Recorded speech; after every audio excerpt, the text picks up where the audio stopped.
안녕하세요. 김호준입니다.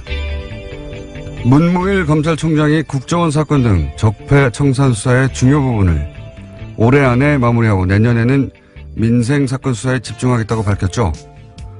그렇습니까? 적폐 수사가 어떻게 시작됐나요? 검찰이 알아서 시작한 건가요? 아니죠. 국정원 댓글 사건 수사를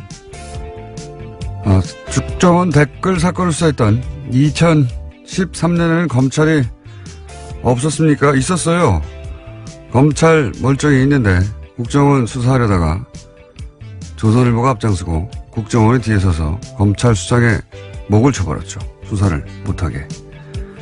적폐 수사가 가능해진 것은 지난 겨울 1,000만 명이 넘는 시민들이 촛불을 들고 거리로 나가 구체제를 마침내 끝을 냈기 때문입니다. 그렇게 국민들이 만들어준 기회가 바로 적폐 수사죠. 검찰총장이 아니라 그 누구도 시한을 정해서 임의로 끝낼 수 없는 겁니다. 서울중앙지검 검사들 몸이 피곤하면 총장님이 사우나를 끌어주시고 정신적으로 필요하다면 시민들이 응원을 하겠습니다. 서울중앙지검의 적폐 수사 일선 검사님들 난생 처음 응원 꽃다발 좀 받아보시겠습니까? 네. 힘들 내시고 시작했으면 끝을 봅시다. 김호준의 응원이었습니다.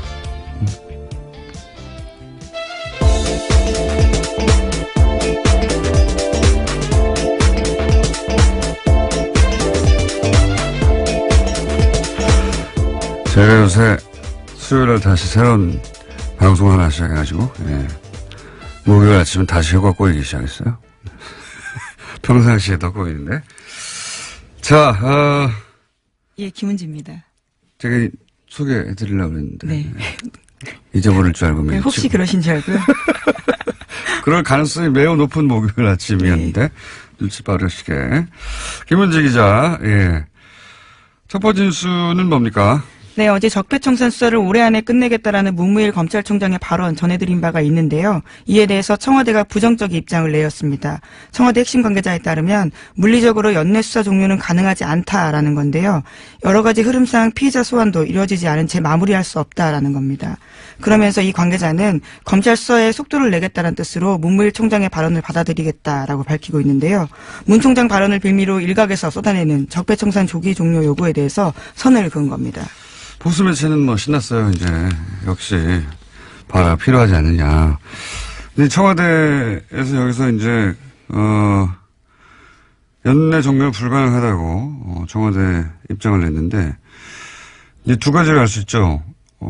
이게 이제 청와대와 조율되지 않은 발언이었다는 것과, 그리고 애초에 청와대가 함용하는 수사가 아니었다는 것, 두 가지 동시에 드러나는 셈입니다. 검찰총장이 청와대하고는 다른 입장을 내는 경우가 드문 일이거든요. 엄청나게. 예. 검찰총장 관두기 직전에 보통 그런 일이 있긴 합니다. 근데, 그런 걸 알 수 있고요. 제가 이제 이 사건, 이것도 일종의 사건이죠. 저희가 그래서, 오늘 2부 잠시 후에 적폐청산위원장, 박범계 위원장과 인터뷰가 예정돼 있긴 한데, 이거를 이제 전직 최고위급 검찰 간부는 이 사안을 어떻게 보느냐 궁금해서 제가 전화로 물어봤어요. 이제 워딩을 그대로 전하면 수사는 생물이다. 네. 네, 굉장히 유명한 말이죠. 검사들 사이에서는. 수사는 생물이다. 무슨 뜻이냐면 시작하면은 어디로 갈지 모른다. 네. 그러면서 이런 얘기를 덧붙였어요. 특히 정권 차원에서 이루어진 범죄는 정권이 직접 나선 일이기 때문에 그 범죄 정도를 알 수가 없고, 미리. 어디로, 시작하면 생물처럼 어디로 뻗어나갈지 알 수가 없다. 근데 이걸 시한을 정하면 그 생물을 죽이는 거다. 굉장히 와닿는 표현이었는데, 그렇게 얘기를 했고요. 어쨌든, 이 검찰 고위 간부들에게는, 질책, 감시, 그렇게 하면 안 된다. 표현하지만, 수사는 결국 일선 검사들이 하는 거거든요. 저는 이제 문무일 총장 발언 가지고 이제 여러 가지 논란이 있는 걸 보고서 일선 검사들이 맥이 빠지겠다. 네, 이런 생각이 들었어요. 그 특검 할 때, 왜 특검 사무실 앞에 전국에서 시민들이 이제 꽃다발 보내줘서 그 앞에 예, 그랬죠. 가득 차 있었잖아요. 그게 굉장히 큰 응원이 됐다고 해요. 그래서 뭐 검찰총장에 대해서는 뭐 이런 견제와 감시가 필요하겠지만 일선 검사들에겐 바카스를 보내줄 때가 아닌가. 꽃다발이나. 그래서 저는 이제 오늘 방송 끝나고 꽃다발 하나 보여줄까. 예. 검찰들이 저를 좋아할 일은 없는데요. 하도 욕을 해요. 꽃다발은 좋아할 수도 있죠. 예. 이름을 안 붙일 뻔 하는 생각도 있습니다. 응원이 필요할 때다. 오히려 예 그런 생각을 했고요. 자, 다음 뉴스는 뭡니까? 네, 관련된 적폐 의혹들이 계속 나오고 있는데요. 이번에는 2014년 검찰이 서울시 공무원 간첩 조작 사건, 그러니까 유성 사건이라고 불리는데요. 이 사건을 수사할 당시에도 국정원이 수사를 방해했다는 주장이 나왔습니다. 검찰은 압수수색에 대비해서 가짜 사무실을 만들고 허위 서류를 제출했다라는 의혹이 나오고 있는 건데요. 민변이 오늘 해당 제보 내용을 공개하고 진상규명을 촉구할 기자회견을 열 예정입니다. 이 사안은 오늘은 시간이 저희가 없어가지고 내일 인터뷰를 미리 잡아놨는데요. 예. 제가 편지 봉투를 봤습니다. 네, 저는 편지 내용도 봤습니다. 저보다 많이 오셨군요. 네, 예. 5장인데요. 총 굉장히 자세합니다. 그러니까요. 이거는 내막을 아는 사람의 제보가 확실하고요. 예. 그리고 이제 이게 인터넷이나 또는 기타 흔적이 없는 방식이 아니라 그 편지를 보냈어요. 봉투에 넣어가지고 편지를 보냈는데 그 박근혜 국정원에서 가짜 간첩을 만들 때 얼마나 대범했는지, 예. 절대 들킬 리가 없다고, 얼마나 자신했는지를 알 수 있는 상징적인 사건이 유성 사건입니다. 네. 서울시 공무원, 인데, 대놓고 가짜를 만든 것도 대놓고 절대 들킬 리 없다고 증거도 생각. 조작하고 외교적 예. 문제가 되기도 했었습니다. 당시에. 가짜 간첩 사건이 이렇게 실시간으로 밝혀진 건 우리나라 헌정사회 최초예요. 예. 그 이후에 뭐 몇십 년 후에 명예가 회복된 적은 있는데 실시간으로 밝혀진 건 최초예요. 근데 저는 이 가짜 사무실 이 놀랍지 않은 게 이 생자로 간첩을 가짜로 만드는데 뭐 사무실 정도야 뭐 아무것도 아니죠. 예. 근데 이게 유성 사건 때도 있었다. 가짜 사무실 만든 게 영화처럼 세트 만들어서 여기 압수수색 하라고. 하여튼 증거 조작과 증거 인멸의 대마왕이에요. 이쪽은. 예. 그래서 국정원 관련 사건은 저는 모조리 다 구속수사해야 된다고 보는데. 예. 네. 예.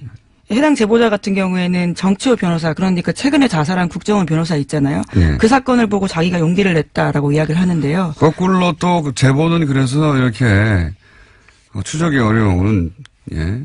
전통적인 방식 편지로 보내야 되겠구나. 용기를 냈다기보다는 저는 화가 났다. 아이, 그렇죠. 예. 밤잠을 뒤척였다 이런 식의 표현들이 있는데요. 국정원이 제대로 개혁돼야 된다라는 것들 때문에 이런 편지를 쓰게 됐다라는 겁니다. 국정원 내부자라고 볼 수밖에 없는 것이 너무 내용도 자세하고, 예. 국정원 내부에 누가 이 전략을 총괄 기획했는지도 특정돼 있고, 예. 굉장히 자세한 내용입니다. 네. 의외의 곳에서 터졌어요, 또. 예. 자, 그런 사건이 하나 있습니다. 오늘 민변이 기자회견을 한다고 하고 내일 인터뷰가 저희는 예정되어 있습니다. 자, 다음 뉴스는요? 네, 어제 장시호 씨가 1심 선고가 있었습니다. 검찰의 구형보다 센 징역 2년 6개월이 나왔는데요. 곧바로 법정 구속됐습니다. 당초 특검은 장 씨에 대해서는 징역 1년 6개월을 구형한 바가 있는데요. 그보다 더 높게 나온 겁니다. 장 씨가 수사와 재판에 협조한 점은 있긴 하지만 이 사안으로 실질적으로 가장 크게 이익을 본 사람이 장시호 씨라면서 재판부가 이렇게 판단했다라고 밝혔습니다. 검찰은 굉장히 당황했을 겁니다. 왜냐면은 특검 때 장시호 씨로 인해서 밝혀진 게 적지 않단 말이죠. 근데 우리나라에서 법적으로 풀리박이 없잖아요. 영향거래가. 그러니까 죄를 인정하고 협조하면 형을 낮춰주거나 아예 풀어주는 제도가 우리나라에 없단 말이죠. 그래서 아마 이제 혐의 중에서도 이게 공갈죄인데 강요죄로, 왜냐면 강요죄가 형량이 낮아요.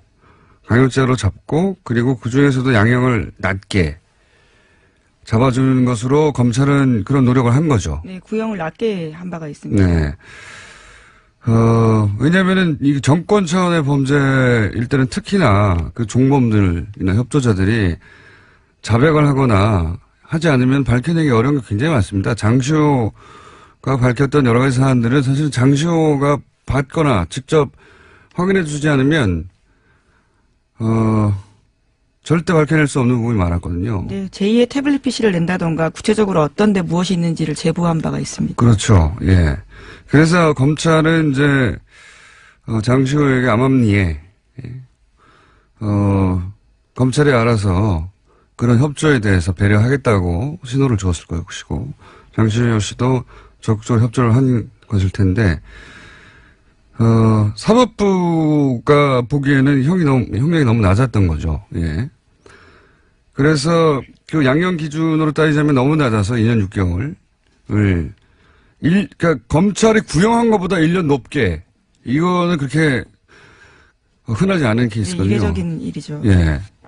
지금 이 적폐 관련해 가지고는 최초의 사례고 그러니까 검찰이 뭐 두 가지로 해석할 수 있어요. 검찰이 그만큼 낮게 구형을 했다라고 볼 수도 있고 그래서 사법부가 보기에는 이게 너무 낮은 거 아닌가 생각할 수도 있고 또 한 가지는 사법부가 의도하지는 않았다고 저는 생각합니다. 이 판결에서. 그런데 결과적으로는 어떤 메시지를 주냐면 검찰 수사 협조에도 별 소용이 없네 이런 메시지를 결과적으로 주게 되는 그런 메시지 효과가 있죠. 예. 예를 들어 삼성 수사 관련해서 검찰에 협조해도 이럴 게 하나도 없다 하는 그런 메시지 효과가 분명히 있습니다. 결과적으로. 이 사안은 저희가 역시 2부에 예, 양주열 변호사와 다룰 텐데 저는 개인적으로 좀 아쉬워요. 그때 자세히 얘기하겠지만 예, 뭐 제가 아쉽다고 판결이 바뀌는 건 아닌데 뭐 물론 2심과 3심이 남아있긴 합니다. 네, 메시지 효과가 예. 그런 게 있는 거죠. 검찰과 그 장시호 씨는 당황했겠죠. 크게. 아마도 장시호 씨는 모르긴 몰라도 뭐 1년의 집행유예 혹은 뭐 1년 6개월의 집행유예 뭐 이런 식의 법정 구속을 예상하지는 않았을 거라고 봐요. 네, 어제 그래서 그 결과가 나온 다음에 재판장한테 그런 호소를 했었습니다. 바로 법정에 구속되지 않도록 해달라고요. 아이를 좀 보고 오겠다라는 취지 이야기도 했었습니다. 전혀 예상을 못한 모습이었던 거죠. 그렇죠. 왜냐하면 본인은 충분히 협조했고 검찰도 그렇게 얘기했을 테고 물론 뭐 판사, 검사 사이에 그런 갈등이 있어요. 예. 그런 양형 조절을 검사가 수사할 때 해주겠다고 피의자한테 얘기하면서 뭔가 얻어내고 사법부는 아니 제도에도 없는 걸 검찰이 마치 있는 것처럼 판결은 사법부 영역이잖아요. 거기에 영향을 주려는 검사의 그런 태도를 싫어하고 그런 오랜 갈등이 있긴 한데 그 얘기는 제가 양면과 하기로 하고요. 자, 다음 뉴스는 뭡니까? 네, 국제올림픽위원회 IOC가 러시아 선수단의 평창 동계올림픽 출전을 금지했습니다. 지난 2014년 소치 동계올림픽에서 국가 차원의 조직적인 금지 약물 복용이 이뤄졌다라는 판단에서 나온 결정인데요. 러시아 선수들은 엄격한 도핑 검사를 통과해야만 러시아 출신 올림픽 선수라는 개인 자격으로 올림픽에 출전할 수 있게 됐습니다. 그렇군요. 네. 러시아에서는 인정하지 않고 있죠. 예, 이 사안을. 네, 그렇죠. 그래서 12일까지요. 개인 자격으로는 아마 출전할지 여부를 결정하겠다라는 입장입니다. 근데 이 고발 자체가 러시아에서 출발된 거예요. 예. 네, 내부 고발이죠, 일종의. 예. 자, 다음 뉴스는 뭡니까? 네, 세계적인 시사주간지 타임이 올해의 인물로 성폭력 고발로 세계를 뒤흔든 여성들을 선정했습니다. 성폭력 고발에 나선 여성들을 통칭해서 침묵을 깬 고발자들이라는 이름을 붙이고 표지 모델로 선정했다고 밝혔는데요. 표지에는 성폭력 고발의 중심에 섰던 배우 애슐리 주드 등이 등장했습니다. 이게 이제 특히 영미권에서 미투 해시태그, 그러니까 나도 그런 일을 당했다, 성폭행. 지금 이 여배우들이 굉장히 유명한 영화 제작자 하비 와인스타인, 예. 네. 그 양반한테 당했던 성추행 사건들을 계속 폭로하고 그러자 나도 당했다고 하는 미투 해시태그 광풍이 불었거든요. 예. 그래서 이게 이제 전 세계로 퍼져나왔어요. 네, 예. 80개국이 넘는 국가에서 해시태그가 회자됐다라고 합니다. 미투.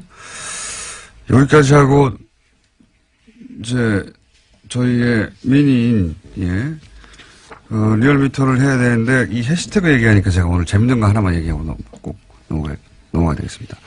제가 댓글 부대 아직도 운영된다 이야기 여러 번 했거든요. 근데 이제 반신반의하셨던 분들이 많을 거예요.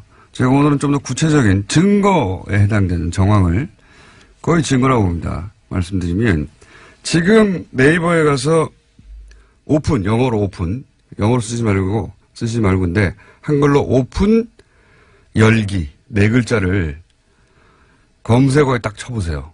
그런 다음에 그 메뉴 중에 실시간 검색이라는 메뉴가 있습니다. 네이버에. 트위터 같은 거 검색하는. 오픈 열기라고 치고 실시간 검색을 탁 클릭하면 각종 기사에 달린 댓글들 중에 오픈 열기, 옵션, 죄송합니다. 오픈 열기가 아니라 옵션 열기예요. 옵션. 예. 옵션 열기라는 단어가 포함된 댓글들이 주르륵 나옵니다. 이건 해시태그가 아니라 갑자기 왜 옵션 열기라고 하느냐. 이게 전부 다 댓글 부대가 쓴 댓글이에요. 댓글을 달 때 위에서 지시를 받아서 그걸 자기 아이디로 카피를 해서 댓글을 달았는데 거기 맨 앞에 옵션 열기라고 하는 내용과 상관없는 메뉴가 있는데 그걸 카피해서 갖다 붙여버린 거예요. 무슨 얘기인지 아시겠죠? 이거 한번 해보겠습니다. 잘 모르겠네요. 바보같이 무슨 얘기냐면 네. 내가 댓글을 달 때 댓글 알바가 쳐요. 예. 지시를 받았어요. 내용을. 그게 자기 쓴 내용이 아니라는 거죠. 그걸 카피해서 갖다 붙여줄 거 아닙니까? 자기가 쓴 게 아니니까. 근데 그 카피를 할 때 맨 앞에 옵션 열기라고 하는 이 내용과 상관없는 메뉴에 네네. 들어가는 글까지 카피를 해버린 거예요. 그래서 그거를 갖다 붙여서 댓글로 다는 게 엄청나게 많습니다. 그게 여전히 지금 오늘도 달려있는 것들을 볼 수 있어요. 제가 오래전부터 봐왔는데 이걸로 몇 가지를 알 수 있어요. 이제는 댓글 부대 전용 프로그램이 있는 거예요. 전용 프로그램이 있어서 그 프로그램을 통해서 댓글 지시 내용을 받아요. 그런데 이제 그거를 카피 앤 페이스트 할 때 이렇게 마우스나 뭐로 손으로 쭉 긁어서 붙일 거 아닙니까? 그때 맨 앞에 있는 옵션 열기라고 하는 메뉴까지 촥 카피해서 붙이는 경우가 왕왕 일어나는 거죠. 기계적으로 알바를 하다가 결과적으로 예, 그런 실수가 드러나게 된 거죠. 그런 거죠. 그러니까 프로그램이 있다, 이제는. 이 댓글 부대에 지령을 내리는 프로그램이 있다. 그리고 그걸 카피할 때 옵션 열기라는 부분은 삭제하고 카피해야 될 거 아닙니까? 그래 감쪽같죠. 그런데 컴퓨터에 그만큼 익숙하지 않아서 고연령대 노년층일 가능성이 높은 거죠. 그것까지 카피해버린 거예요. 재밌죠? 예. 그리고 이 댓글 프로그램을 통해서 댓글 지시가 내려가고, 그거를 댓글 다는 부대가 아직도 있는데, 그 댓글을 특정 기사에만 달 거 아닙니까? 그 기사들 어디에 달았나를 보면, 논리는 굉장히, 논리 개발자가 따로 있는 게 확실해요. 예. 고급한 정보들도 가끔 있고요, 보면. 당연히 이제 문재인 대통령 공격한다든가, 여당을 공격한다든가, 조국 교수도, 타겟이 자주 됩니다. 최근 같은 경우에는 이제 낚싯배 사고를 났는데, 세월호하고 비교해서 공격해요. 세월호 그렇게 뭐라고 하더니, 니들은 뭐 다르냐. 그리고 이제, 김국종 교수. 이국종 교수. 죄송합니다. 이국종 교수를 높이면서 김종대 의원을 공격하고, 여기에 저도 가끔 포함돼요. 저는 김종대 의원을 옹호한 적이 없는데, 어쨌든. 그리고 조국 민정수석도 자주 등장하고요. 지금 당장 해보시면, 왜냐면 제가 이제 방송에서 이 말을 했기 때문에 이제 지워버릴 거예요. 근데 지금 당장 해보시면 실시간으로 주르륵 나옵니다. 댓글 알바 있다. 댓글 무대 있고요. 이거 누가 시키고 누구 돈으로 하는 건지, 주요한 적폐 수사 끝나면 이거 수사 들어가야 된다고 봅니다. 여전히 돌아가고 있어요. 댓글 알바들. 우리 여기까지 해야 되겠습니다. 네, 수상 소식도 하나 전해드리려고 했는데요. 수상 소식이요? 네, 민주언론시민연합에서 민주시민언론상 본상 수상자로 김어준 공장장이 선정됐다고 합니다. 예, 아주 짧게 말씀드리겠습니다. 중요한 뉴스네요. 예. 축하드립니다. 언론상을 제가 수상하게 됐다. 자, 시사인의 김은지였습니다. 감사합니다. 네, 바로 이어서 권순정 리얼미터 조사 분석 실장님 나오셨습니다. 그것마저 알려주마. 자, 이건 이제 유일하게 저희가 주 중반에 하는 조사입니다. 네. 대부분 주 초반 혹은 주 말에 하거든요. 자, 한번 쭉 읊어보시죠. 네, 이번에는 정당부터 먼저 소개를 해드릴게요. 네. 네. 2018년도 예산안이 통과됐지 않습니까? 네. 요번에 국민의당하고 바른정당이 최근에 계속 하락세를 겪고 있었는데, 네. 모처럼 반등을 했습니다. 국민의당이 1.2%포인트 상승을 해서 네. 5.8%고요. 바른정당 역시 0.8%포인트 상승을 해서 6%가 나왔습니다. 최하위를 한 달간 했는데 국민의당이 맞습니다. 4주 연속 최하위를 했습니다. 예산안 통과 효과라고 저는 보는데 그죠? 맞습니다. 예, 한국당 사실상 보수청으로부터 한국당의 보수청이 분석을 해보니까 국민의당이나 바른정당으로부터 많이 갔어요. 그래서 정당으로서 자유한국당이 이번 예산 과정에서 크게 역할을 못하고 반면 국민의당 같은 경우는 일종의 그 정당으로서 효능감을 그 자유한국당에 실망한 그 지지층으로에게 좀 주는 과정에서 저도 오늘 예 말이 주는 새는데. 과정에서 좀 그쪽으로 이탈하는 과정에서 국민의당이 상승하지 않았나 싶습니다. 바른정당도 비슷합니다. 네. 그렇군요. 국민의당이 거의 주중에 한 6%대까지 오르지 않았나요? 맞습니다. 주중에 예산안이 통과됐던 날 당일 6일이죠. 네. 예, 6.2%포인트까지 올랐습니다. 그러니까 국민의당이 사실은 그 정부와 계속 각을 세우는데 그때마다 떨어져요. 거꾸로. 예. 맞습니다. 협조를 할 때 올라가는데 왜 뭐 이건 제가 박지원 대표가 오늘 나온 날이기 때문에. 제가 오래전에 기억나세요? 네. 안철수 대표가 좀 협조를 하는 과정 속에서 지지율을 끌어올릴 수 있지 않겠느냐라고 당연히 얘기를 했을 때 네. 공장장님은 네. 그건 절대 안 그럴 것이다. 그거는 지지율이 안 오른다는 얘기가 아니라 안철수 대표가 협조를 안 할 거라는 얘기였어요.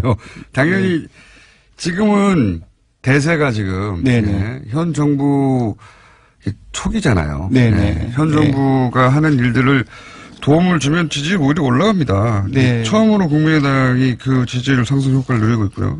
예, 사실상 요번 그 틈을 잘 이용을 한 것 같아요. 국민의당이. 네.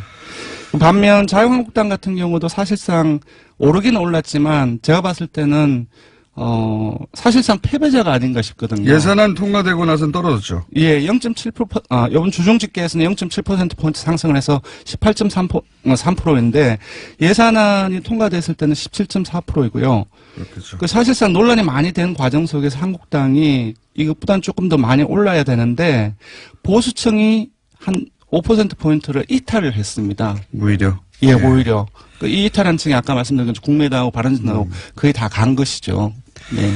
그렇군요. 민주당은 어떻게 되나요? 예, 민주당은 조금 이제 상당폭 빠졌습니다. 3.4%포인트 하락한 48.5%이고요. 주중에는. 예, 이제 국민의당하고 바른정당의 요인이라고 봐야 될 것 같습니다. 하지만 예산안이 통과됐던 날은 다시 50%를 올라갔죠. 회복했기 때문에 요거는 이제 아주 짧은 기간 동안의 영향이 아닌가 싶습니다. 쌤쌤이네요. 네, 정의당 또한 하락을 했습니다. 0.6%포인트 하락해서 4.5%가 나왔습니다.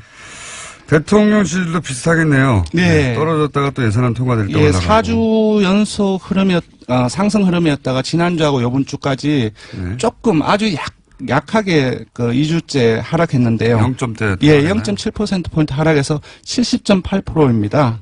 약보합이라고 볼 수 있는데 예산안 통과되고 다음에 어떻게 됐습니까? 예, 예산안 통과된 다음에 상당히 많이 올랐어요. 72.1%포인트까지, 72.1%까지 올라서. 상당히도 뭐 1.1%. 왜냐하면 그 전날에는 69.3%까지 떨어졌기 때문에 예. 그 일일 변화로서는 상당폭 올랐다고 볼 수 있을 것 같습니다. 네. 뭐 저희가 몇 달째 똑같은 얘기하고 있는데. 네.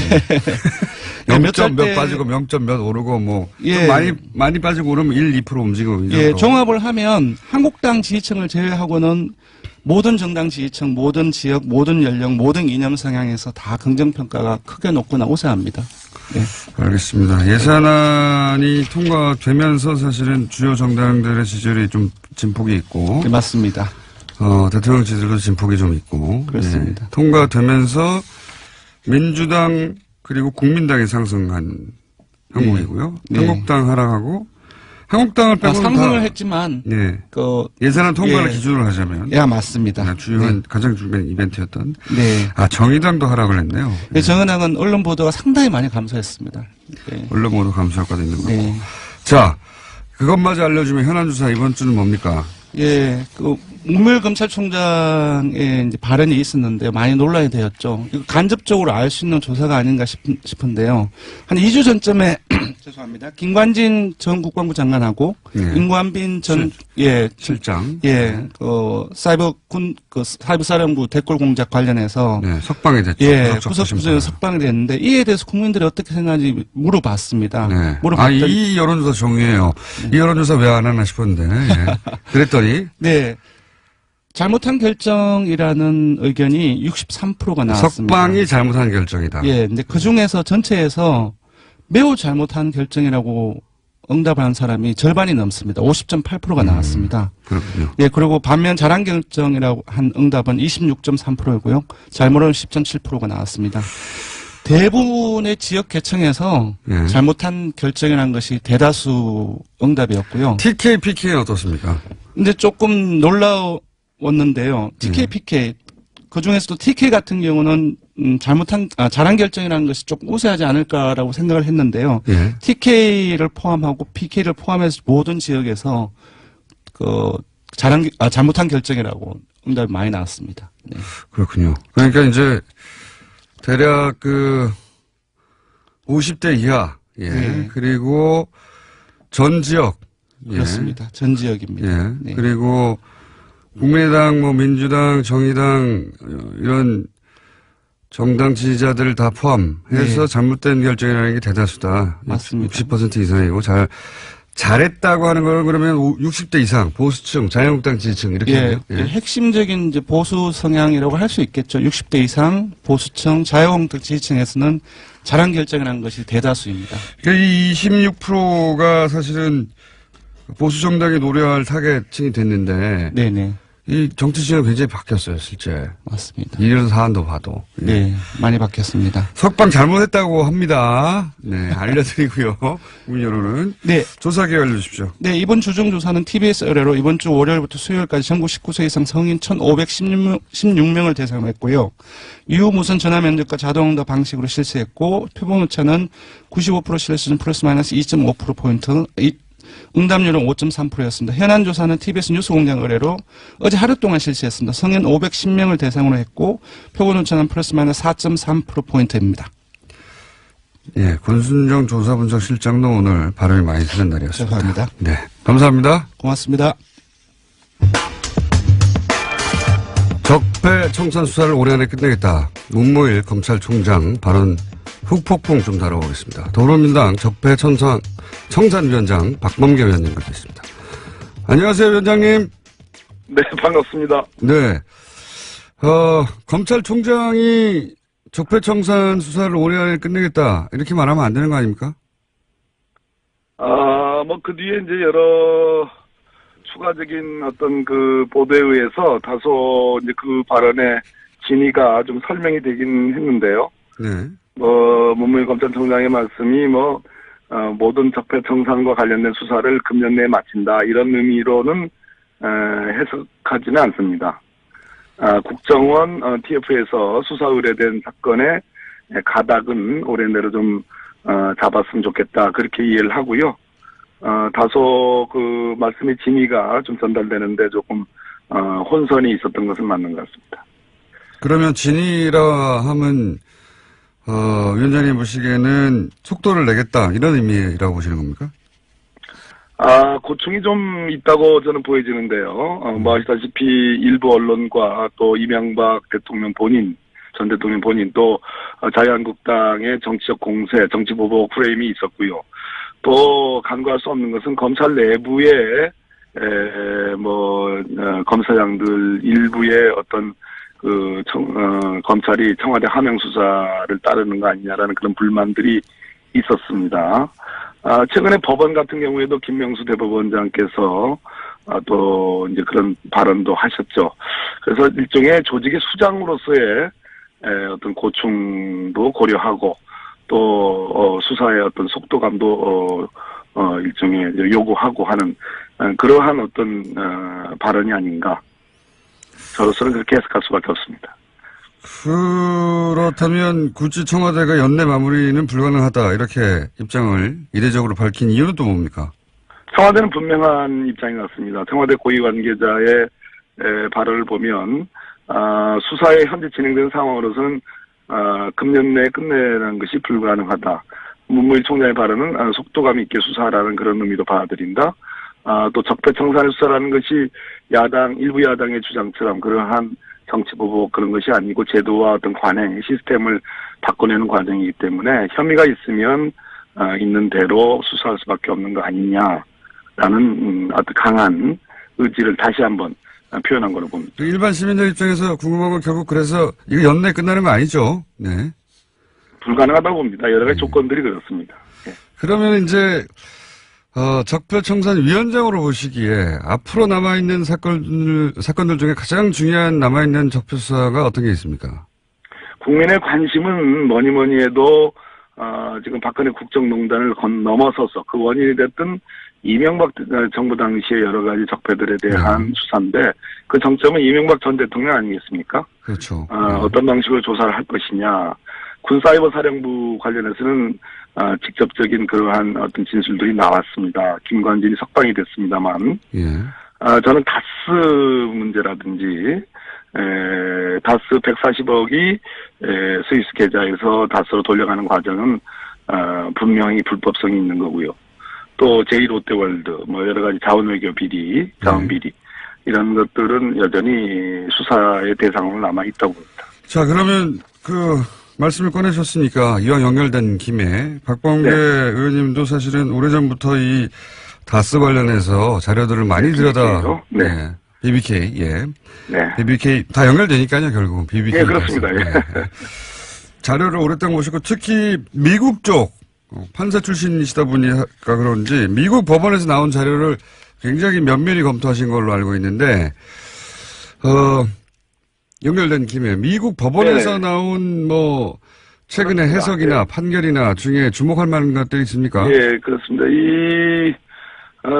미국에서 여러 가지 소송들이 있었습니다. 그 중에 특히 제가 지난번에 자금의 흐름 관계는 밝혔고요. 예. 옵셔널 캐피털과 김경준 사이에 미국 캘리포니아 지방법원 소송이 있었는데요. 예. 그 미국 법원이 아주 주목할 만한 그러한 판단을 한 부분을 제가 찾아냈는데요. 옵셔널 캐피탈은 이제 옵셔널 벤처스의 이제 소액 투자자들을 대리한다고 볼 수 있는 곳이죠. 예. 그 옵셔널 캐피털이 한국 검찰이 김경준을 수사하면서 작성했던 검찰의 수사 보고서와 그 당시에 옵셔널 벤처스의 전직 직원들 4명의 진술들을 미국 법원에 증거로 요청을 합니다. 네. 증거를 채택해달라고. 예. 근데 미국 법원이 이걸 거절합니다. 거절한 이유가 첫째는 한국 검찰의 보고서는 검찰이 객관적이지 않다. 이런 얘기입니다. 검찰이 표현이 정확히 이렇습니다. 김경준에게 불리하게 이 진술을 해석할 만한 그런 이해관계와 이익이 검찰에게 있었다. 아하. 어마어마한 얘기입니다. 또 검찰의 결론은 사실에 입각하지 않다. 이런 표현도 나오고요. 그렇기 때문에 이 검찰의 수사 보고서는 공공보고서로서 법정에서 채택할 증거가 아니다. 라고 분명히 얘기하고 있고요. 또 하나는 잠깐만요. 미국 법원이 그러니까 BBK 수사를 한 한국 검찰을 불신한다는 내용이 그렇습니다. 미국 법정에서 없다는 얘기고요. 예. 또 하나는 옵셔널 벤처스의 4명의 진술자들이 있습니다. 그 당시 BBK 김경준 수사하면서요. 예. 그 사람들의 진술도 증거로 채택할 수 없다고 보는데요. 예. 결론적으로 이거는 이명박으로부터의 보복을 두려워하는 증인들에 의해 만들어진 진술이다. 이런 표현이 나옵니다. 야, 이거는 저 같은 사람이 주장하던 걸 미국 법원이 주장을 했네요. 판단했습니다. 그러네요. 구체적으로 여보세요? 네, 듣고 있습니다. 흥미진진하게 듣고 있습니다. 네. 예, 그렇습니다. 그래서 이런 표현도 나옵니다. 이 4사람의 진술은 서울시장인 이명박의 대리인들이 증인들에게 진술 바꾸지 마.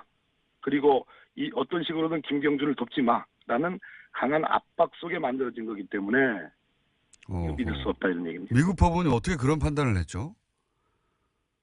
잘 판단한 거죠. 잘 판단한 거죠.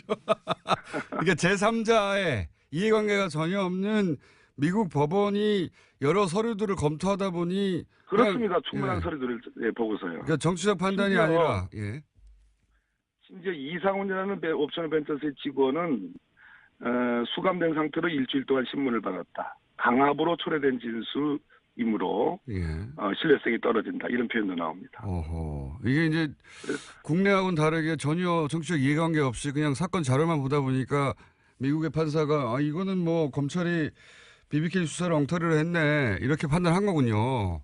믿을 수 없다 한마디로 이런 얘기입니다. 허허. 그리고 또 다른 내용이 있습니까?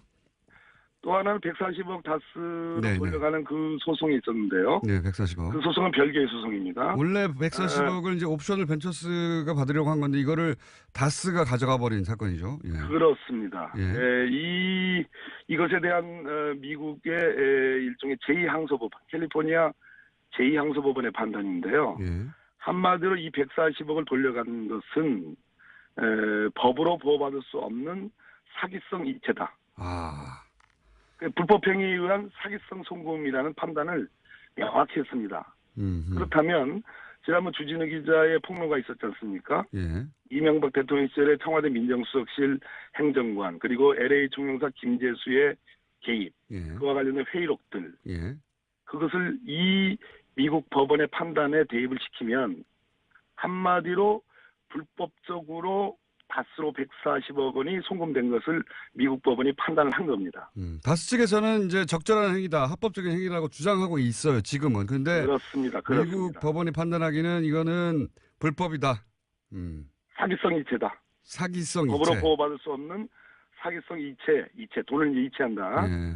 사기성 이체이기 때문에 불법 행위에 의한 사기성 송금이라는 표현도 쓰고요. 그렇기 때문에 이 부분은 우리 검찰이 지금 서울중앙지검 첨단범죄수사부에 지금 일부에 배당이 돼 있거든요. 예.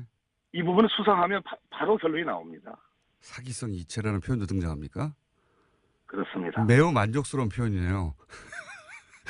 우리 김어준 공장장님 입장에서는 그렇게 그렇군요. 미국 족하신가 보죠. 미국 법원은 사실 한국에서 일어난 일임에도 불구하고 자료만 가지고도 충분히 그런 결론에 도달해 있군요, 이미. 미국 법원은 전 세계적으로 증거법적으로 가장 거의 완비될 정도로 증거 능력에 관해서는 정말 엄밀하게 보는 법원입니다. 의원님도 만족스러우시겠습니다. 네. 네. 의원님도 오랫동안 이 사건을 들여다보신 걸로 아는데. 예. 결론적으로 문무일 검찰총장께서 어젠가 서울중앙지검 3차장 한동훈 3차장과 지금 이 다스 사건이 지금 배당되어 있는 첨단범죄수사 1부 신봉수 부장을 대검으로 불렀습니다. 예. 저는 이것을 주목하고 있습니다.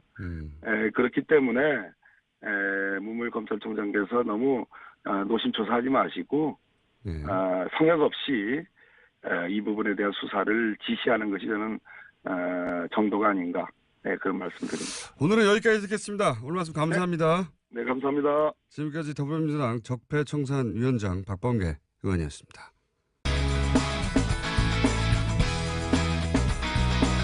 자, 남는 시간이 있네요.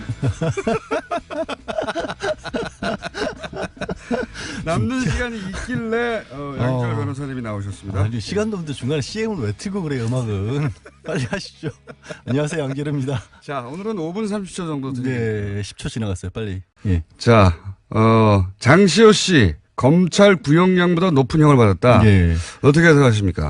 많이들 깜짝 놀랐는데요. 저도 사실은 놀랐고 어떻게 보면 좀 방심했던 것 같다는 생각을 합니다. 누가 방심한 겁니까 지금? 그럼 저도 그랬고 뭐 언론에서 나오는 보도만 보다 보니까 검찰 쪽에서도 그렇고 예, 장시호 씨가 그랬고. 특히 장시호 씨는 어제 기자회견 준비를 하고 사실은 갔었죠. 뭐 복장이나 그러니까요. 뭐 머리나 이런 것들이 이제 나온 뒤에 소회 같은 걸 밝힐 준비를 했었던 것으로 보여요, 실제로. 여러 가지로. 근데 바로 구속이 됐죠. 법정 구속이라는 건 법정에 들어갔다가 거기서 나오지 못하고 그냥 바로 이제 피고인석 뒤에 작은 문이 있거든요. 예, 거기서 수갑차고 가버리는 거군요. 거기서 바로 구치소로 이제 서울구치소로 이송이 됐는데 그 얘기는 제가 왜 방심이라는 표현을 쓰냐면 다들 국정농단과 관련해서 장시호 씨가 했던 역할 쪽에만 좀 초점을 많이 맞췄던 것으로 보여요. 그러니까 어떤 진술을 했었고 특검에서 수사를 할 때 또 법원에서 재판으로 증인으로 나왔어도 굉장히 여러 가지 박 전 대통령과 최순실과의 관계라든가 어떻게 삼성 연재센터로 돈이 오게 되는지 이런 얘기는 다 적극적으로 얘기를 했기 때문에. 잠시만요. 옵션 열기 실시간 검색어 1위입니다.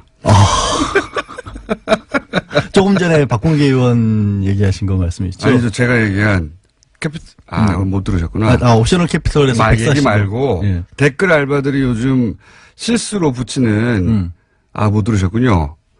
그 얘기 시간이 없는데 옵션 열기 나중에 검색을 해보세요. 예. 나가서 해볼게요. 옵션 열기 댓글 알바들이 아직도 움직인다는 증거.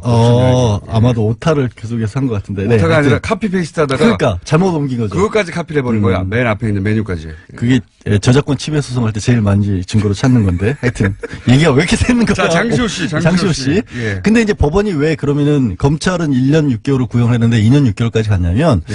결국엔 개인적으로 비리를 저지른 부분도 도저히 묵과할 수 없을 정도가 된다는 거예요. 영재센터에 20억 원 가량의 돈이 들어갔는데 이게 최순실한테 빠져나간 돈도 없고 오히려 장시호 씨가 3억 원 그냥 영재센터에서 횡령한 것도 명백하고 국가 돈도 7억 원을 보조금 가량을 편취를 했기 때문에 그럼 이것만 합쳐도 10억이잖아요. 사실 개인이 10억 원이라는 돈을 저지른 경제사범인 건 분명한데 예. 1년 6개월 정도면 집행유예로 끝나는 건데 그럴 정도가 아니라는 겁니다.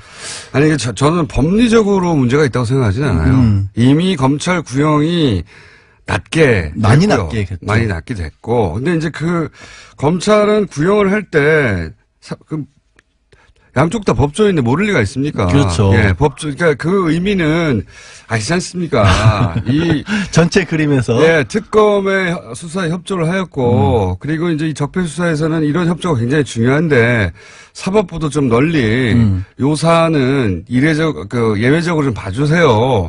이런 거거든요. 근데 법원은 최근에 이제 여러 가지 일을 봐도 그렇지만 그렇게 큰 그림에서 본다기보다 그냥 개인에게 정확하게 떨어진 형량에 네. 더 집중을 하는 것 같아요.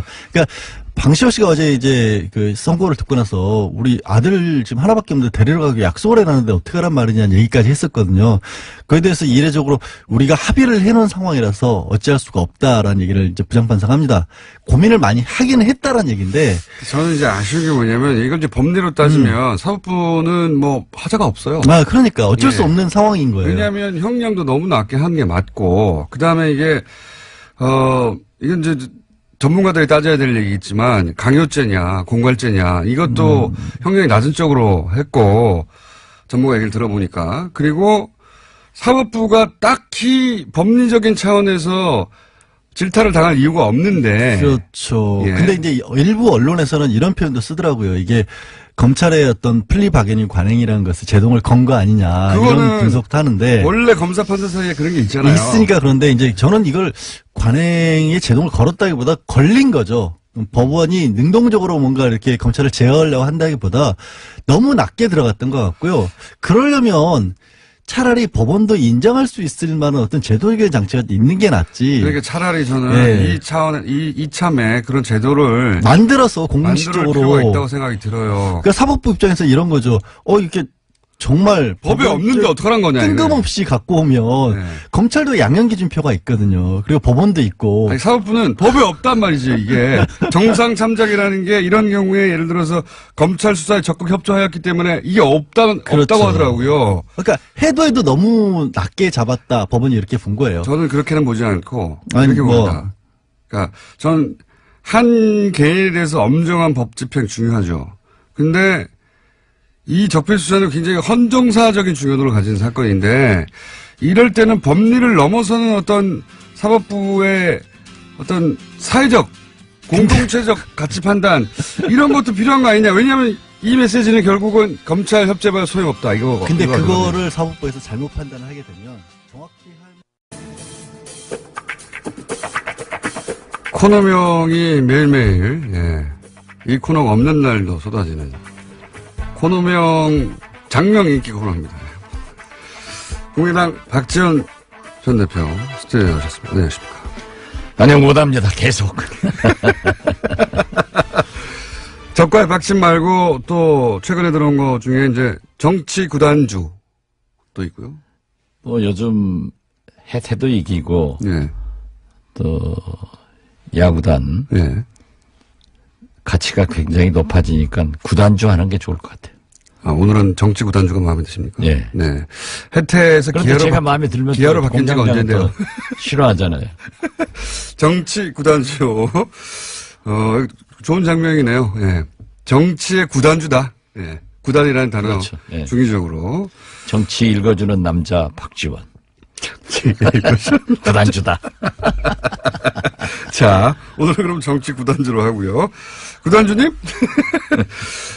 방송을 많이 듣는 거 실감하시죠?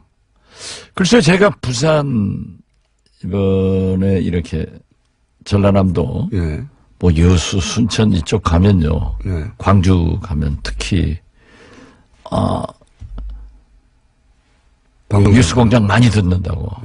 그럼 여기 또 안 들리지 않습니까? 그럼 웹이나 뭐 당연히 유튜브로 본다고 그러는데 그게 아무래도 박지원의 실력이지 김어준 공장장의 인기는 아니다. 이런 결론으로 저는 내렸어요. 사실 그렇잖아요. 뭐 예.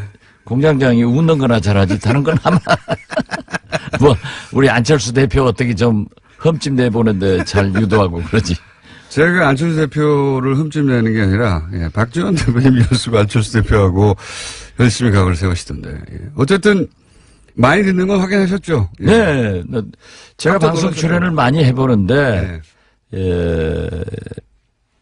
JTBC 썰전, 예. 최근에 MBN 판도라, 예. 이것 얘기하고, 라디오는 아무튼 뉴스 공장. 예. 김어준은 빼더라고요. 자, 국민의당이 지금 좀 몇 주째, 이거 어떻게 됐냐. 안철수 대표는 계속 통합한다고 하는데, 그 상황이 변하지 않는 정도가 아니라, 더욱더 안철수 대표는, 대표님이 박지원 대표님이 아무리 얘기를 해도 그쪽으로 향해 달려가고, 예, 그 핸들은 고정된 것 같아요. 그죠? 그건 확실하죠, 이제. 저도 그렇게 봅니다. 제가 이 방송 나와서 처음으로 말씀드린 게 예. 안철수 대표의 고집 예. 그리고 좋은 의미의 추진력 네. 이걸 가지고 있기 때문에 어떤 경우에도 통합의 길로 갈 것이다. 그런데 그 예언도 적중하는 것 보면은 역시 뉴스공장 듣는 청취자들이 박지원의 실력 때문에 듣는 것 아닌가 확인됐습니다. 게다가 제가 안철수 대표는 결국 초반부터 그 얘기를 제가 했는데 탈호남 하려고 하는 것 같다 이제. 예. 호남 베이스 정당으로 본인이 차기 대선에서 안 될 것 같으니까 탈호남 하려는 것 같다는 말을 계속했는데 실제 취임 100일 기자 간담회에서 뭐라고 그랬냐면 정확하게 워딩을 지역구도를 탈피하자. 국민의당의 지역구도를 탈피하자고 하면 지금 호남을 탈피하자는 얘기밖에 더 됩니까? 네. 지역구도를 탈피하자 하는 얘기는 누구나 다 해왔습니다. 그러나 그리고 뭐 DJ도 네. 뭐 저도 그런 얘기를 하지만은 안철수 대표는 좀 조심스럽게 호남을 기반으로 해서 외연을 확대하자라고 해왔는데 지역구도로 단어를 바꿨어요. 단어로 바꾼 것은 유승민의 생각이 좀 오염된 것 같아요. 그러니까 여기서는 결국은 탈호남 뭐 표현을 어떻게 하든 간에 지금 안철수 대표와 당내에서 외곽을 딱 세우고 있는 것은 결국은 호남계 의원들 중진들 중심으로 해서 그 의원님들인데 그 중진 하지 마세요. 중진보다 초선 의원들. 예.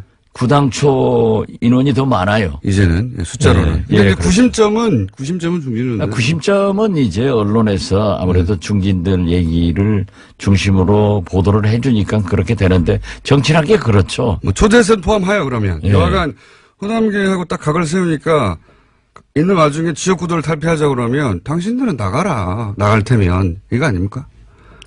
제가 그렇게 얘기할 수는 없네요. 하지만 부인하기는 어렵죠. 부인하기도 쉽지 않고.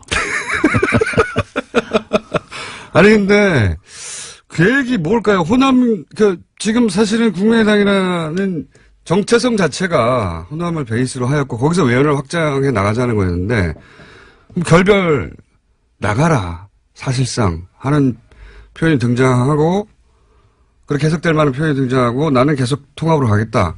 그러면 호남 털어내고 나는 전국 정당으로 가기 위해서 밑그림을 그리고 있으니까 당신들 나갈 테면 나가. 이 자세가 변하지 않으니까 그럼 어떻게 하는 겁니까 이제? 양쪽 다 포기할 수 없는 거 아닙니까 절대. 저희는 어제 이제 그 평화계획연대 세미나를 처음으로 했습니다. 네. 요 평화계획연대는 통합은 안 된다고 하는. 그렇죠.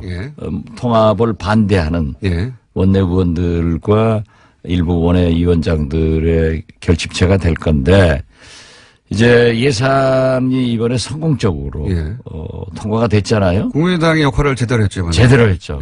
그래서 모든 국민과 특히 언론이 국민의당의 존재감이 확인됐고 국민의당 때문에 예산이 통과됐다 하는 찬사를 받아본 것은 모처럼 받아본 거예요. 처음이에요. 모처럼이 아니라. 아니에요. 왜냐하면은 우리가 국정감사도 의원들, 국민의당 소속 의원들이 전부 잘했다고 다 평가를 받았어요. 그런데 그게 이제 안철수 대표가 장애 투쟁을 하던 야당 의원들도 국정감사 때는 국회로 돌아와서 투쟁하는데 국정감사 시작되기 직전에 시도지역위원장과 지구당 위원장들을 사퇴해라. 이렇게 결의를 하니까 당 내분으로 들어가서 싸우다가 그게 희석됐는데 이번에도 당대표면은 예산의 투쟁을 위해서 당에서 진두지휘를 해야 되는데 국회는 비워놓고 물론 국회의원이 아니니까 그럴 수도 있다 하지만은 그렇지 않습니다. 원외 당대표라고 하더라도 결국 정치는 국회에서 이루어지고 또 예산은 가장 중요한 거니까 당대표가 지휘를 하는 거예요. 근데 이번에 예산 통과하는데 지휘를 안 했어요? 안 하고 전부 나가서 통합 세미나나 하고 다니고 만나고 다니고 하니까 전열이 좀 흩어졌지만은 다행히 우리 김동철 원내대표나 권은희 수석, 이 황교안 간사 이런 분들과 저도 상당한 도움을 드리면서 잘 통과가 됐어요. 원래 지금 이번에 한 국민의당 역할이 대표님이 계속 주장해왔던 선도 정당으로서 우리가 자유한국당과 민주당 사이에서 우리 역할이 있다고 했던 그 모델 아닙니까? 그렇죠. 그런 걸 우리 공장장이 잘 집어내니까 이 방송을 많이 듣는 거예요. 갑자기 본인에게 유리하니까. 어쨌든 이 역할을 해서 지지율도 올라갔어요. 실제로 좀 전에 리얼미터하고 얘기했는데 꼴찌 몇 주 하다가 이 통과되자마자 그 공의 일부가 국민당에 간 게 맞거든요. 네. 난 그건 처음 듣는데 그래 오늘 발표했어요. 한 15%로 올라갔어요? 아니요. 4%대에서 6%대로 올라왔습니다. 그 좋은 신호네요. 그러니까 그렇게 하면 되는데. 그게 안 해왔잖아요. 자꾸 안철수 대표가 그러한 것에 매진을 하면 지금도 될 수 있어요. 치고 올라갈 수 있습니다. 그런데 자꾸 통합으로 안 되는 통합으로 가니까 자꾸 떨어지는 거예요. 그래서 통합하면은 2등 정당으로 된다.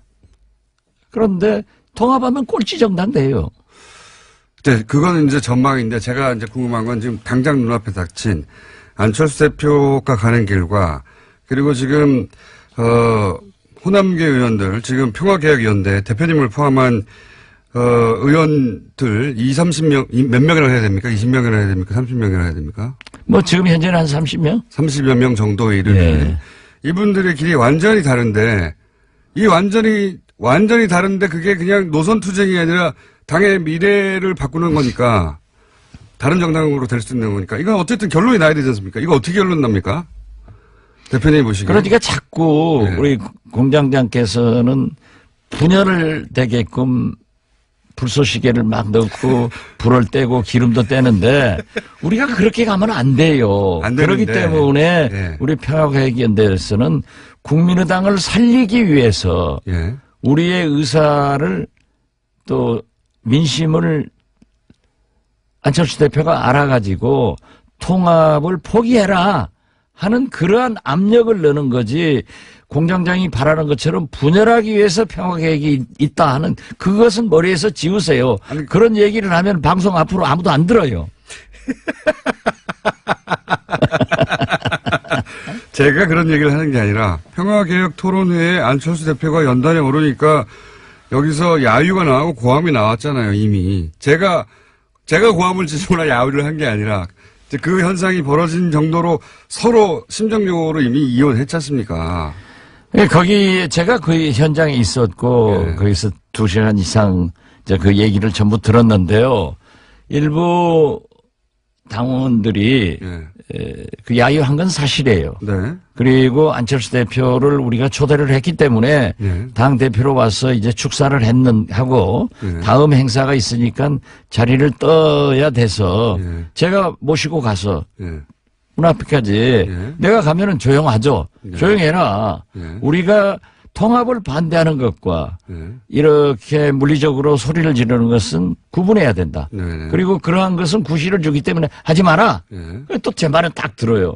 그래서 조용히 해서 모시다 드리고 내가 미안하다 하고 정중하게 인사하고 악수하고 헤어졌는데. 대표님은 그렇게 하셨는데 안철수 대표님 거기에 대해서 뭐 선동을 한다. 선동하는 사람이 있기 마련이다. 이거는 또 대표님의 예우하고는 다르게 이 소식 전달하고자 했던 평화개혁 연대의 통합 반대 의사를 선동이라고 하고 가버린 거 아닙니까? 글쎄요, 그걸 이제 기자들한테 그렇게 얘기를 했더라고요. 네. 또 제가 나오니까 이 직구준 기자들이 그랬는데 어떻게 생각하냐? 네. 그래서 정당이라고 하는 것은 뭐 여야 가릴 것 없이 반대하는 사람한테서 그런 일들이 비일비재하게 일어납니다. 네. 그러면 지도자는 그러는가 보다 하고 수용하고 웃고 말하지 소위 부담하는 게 좋은 거예요. 예. 그런데 그렇게 한다고 해서 누가 선동하냐. 그러기 때문에 리더십에 문제가 있고 그런 얘기를 한다고 하면은 정당의 지도자가 아니다. 제가 그렇게 얘기했습니다. 그러니까 안철수 대표 잘한 거 아니에요? 공정장 입장에서 보면은 더 심하게 했으면 더 좋아하겠지 뭐. 이미 충분히 말씀하셨는데 안철수 대표가 최근에 예를 들어서 문재인 지지자들을 민주주의의 적이다, 뭐 어디 가서 사고 나겠지 이렇게 발언하는 거나 아니면 본인한테 반대하는 당내 자기들 식구인데 반대한다고 해서 선동하는 사람들이라고 말하는 것 굉장히 발음도 세지고 그렇죠? 그리고 자기 갈 길을 돌아설 생각이 없는 사람 그래서 심정적으로 이혼은 이미 한 상태. 그러면 안 돌아올 사람인데 계속 마음 바꾸라고 해봐야 그때 돌아오면 오히려 지도력이 바보 되는 거죠. 안철수 입장에서는. 그러니까 안 돌아올 것 같은데요. 그러면 어떡합니까 이제. 그러니까 제가 지금 하는 얘기가 그거예요. 우리는 지금 가랑비에 옷 젖고 있다. 매년 이렇게 얘기하다가 계속 가랑비에만 모르는 사이에 옷 다 젖어가지고 확싹 젖었을 때 통합선언하고 가버리면은 우리는 옷 벗어 던지지도 못하고 주저앉는다. 그러니까 그 과정에서 지금 우리의 의사를 강하게 표현하고 있는 거죠. 그럼 그 다음 수순이 뭡니까? 그 다음 수순을 알면은 제가 여기 앉았겠어요? 그리 가 있지? 아니, 그러고 그거 빠느냐 아는 거 아니에요. 그걸 얘기하면은 안 되죠. 하여튼 다음 수순을 몇 가지, 원래 이제 대표님 정도의 이제 그 정치 경륜이면 시나리오가 몇 개 쭉 있을 거 아닙니까? 그 중에, 이렇게는 되지 말아야 되지만 이런 것도 있을 수 있고, 몇 가지 시나리오가 있을 수 있지 않습니까? 그 시나리오를 발표하면은, 과이강의 다리를 몇 시 몇 분 몇 초에 폭파하겠다 하고 발표하고 해요? 그러면 적군이 와서 막아버리지? 저렇게 머리가 안 도는데 왜 방송 듣는지 참 그건 모르겠어요. 이게 폭파 계획은 있는데. 폭파 계획이 있는 게 아니라. 있는지 없는지도 알려줄 수가 없다. 그렇죠. 그리고 그 시나리오는 정치는 상선약수라니까요. 물 흘러가는 대로.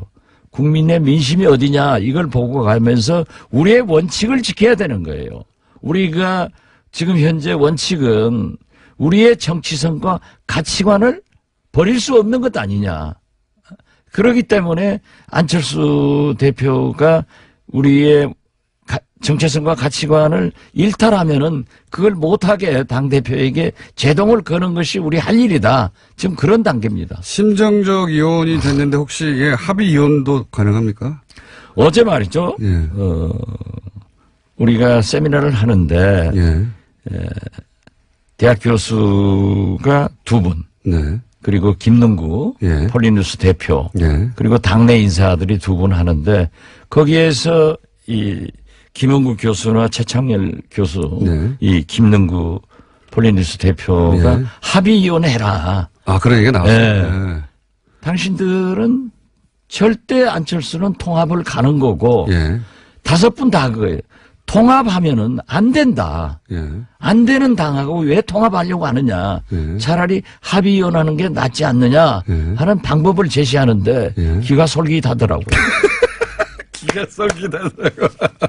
여기서 합의위원이라는 건 결국 그러면 양자가 어느 정도 선에서 합의해서 갈라쓰는 거 아닙니까? 글쎄 예. 그런 얘기를 이제 학자들이 예. 또 전문 정치 평론가들이 얘기를 하니까 아 그럴 수도 있겠구나 예. 라고 하지만은 저는 어떤 경우에도 우리가 마지막 분열해서 순간까지. 예. 성공하는 것이 없어요. 예. 그렇기 때문에 정치는 똑같지 않잖아요. 예.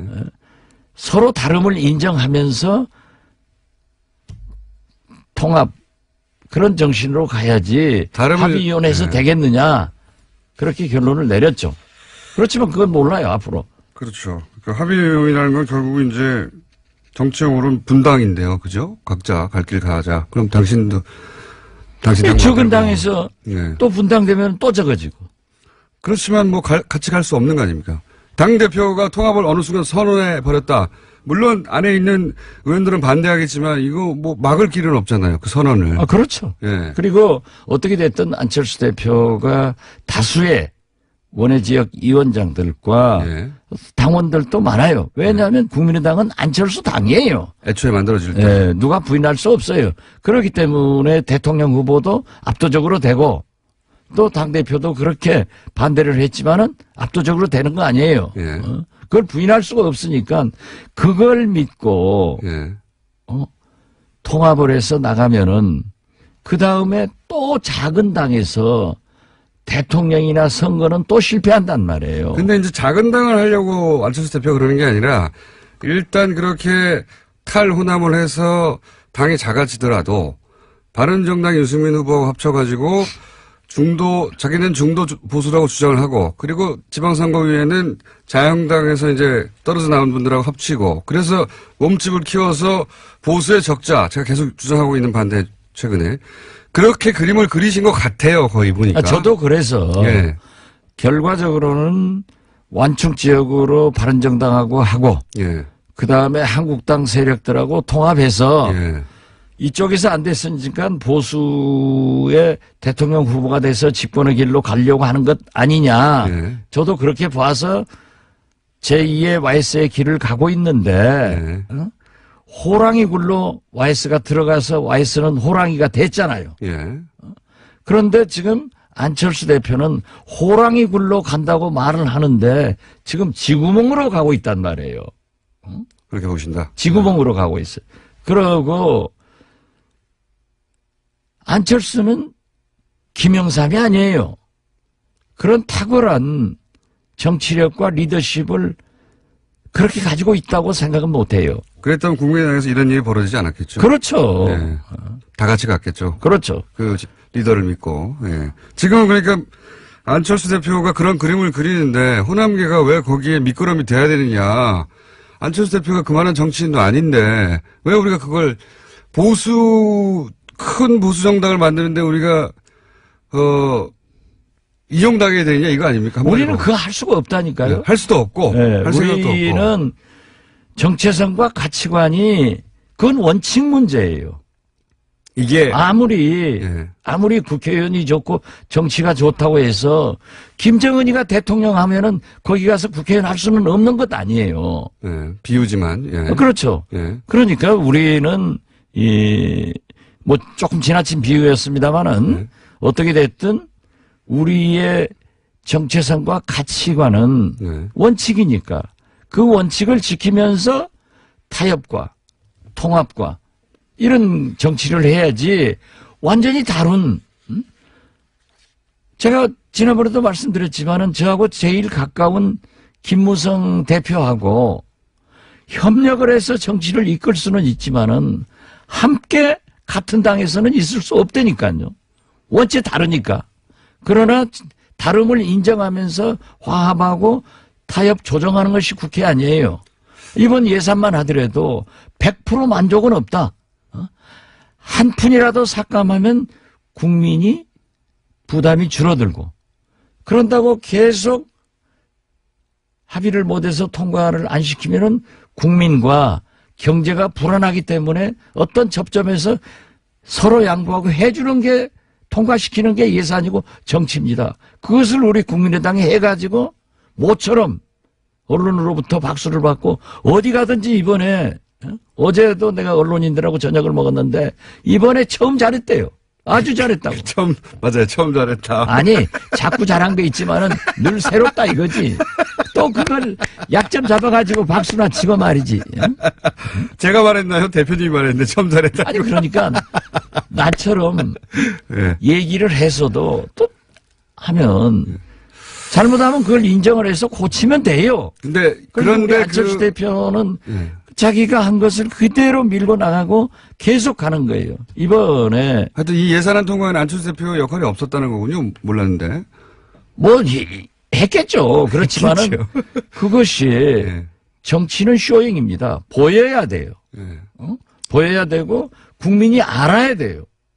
그렇다고 하면은 언론을 통해서 그런 지휘하는 모습 같은 것이 심각한 모습 이런 것들이 좀 보여져야 되는데 아무런 것도 보이지 않고 뭐 어디 다니면서 통합만이 살 길이다. 그 통합에 살 길이 죽을 길을 가고 있으니까 안 하는 거죠. 본인은 살 길이라고 생각하시죠. 본인은 예산안보다 본인이 지금 생각하고 있는 통합이 더 중요했던 것 같은데 이게 이렇게 쭉 프레임선을 끝까지 달릴 수는 없고 언제 결론이 날까요? 보시기에 충돌을 하든 뭐 갈라서든 아니면 잠잠해지든 누구 한쪽이 항복을 하든 저희는 아직도 국민의당은 살릴 길이 있고 그 살릴 길이 안철수 대표가 통합을 포기하는 순간이다. 이렇게 보고 있기 때문에. 하지만 통합을 포기하지 않을 거라고 대표님이 네, 직접 말씀하셨잖아요. 그러나 그분이 지금 현재는 절대 그 고집과 추진력 때문에 포기는 하지 않을 것이다.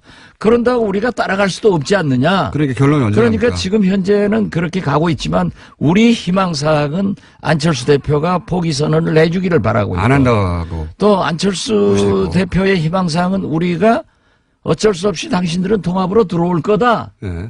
이런 착각이 계속되면은 정답이 나오겠죠. 그게 언제쯤 됩니까? 그거야 말하면 안 되죠. 그 말하면 정치 구단주가 아니에요. 말하면 안 된다는 거는 대표님은 이때까지도 이게 결론이 안 난다면 행동을 할 때다라고 하는 내심 타임테이블을 가지고 계신 거군요. 뭐 아직 모르겠어요. 가지고 계시니까. 저는 모르는 게 너무 많아가지고. 그건 상황에 따라 달렸죠가 아니라 아직은 결정이 안 됐다는 거 보니까 타임테이블 있으신 거네요, 그러면. 상황에 따라 달랐죠. 물론 다르긴 한데. 네. 안철수 대표도 여러 가지 생각을 하다가 의원들이 이렇게 반대하기 때문에 도저히 안 되겠다.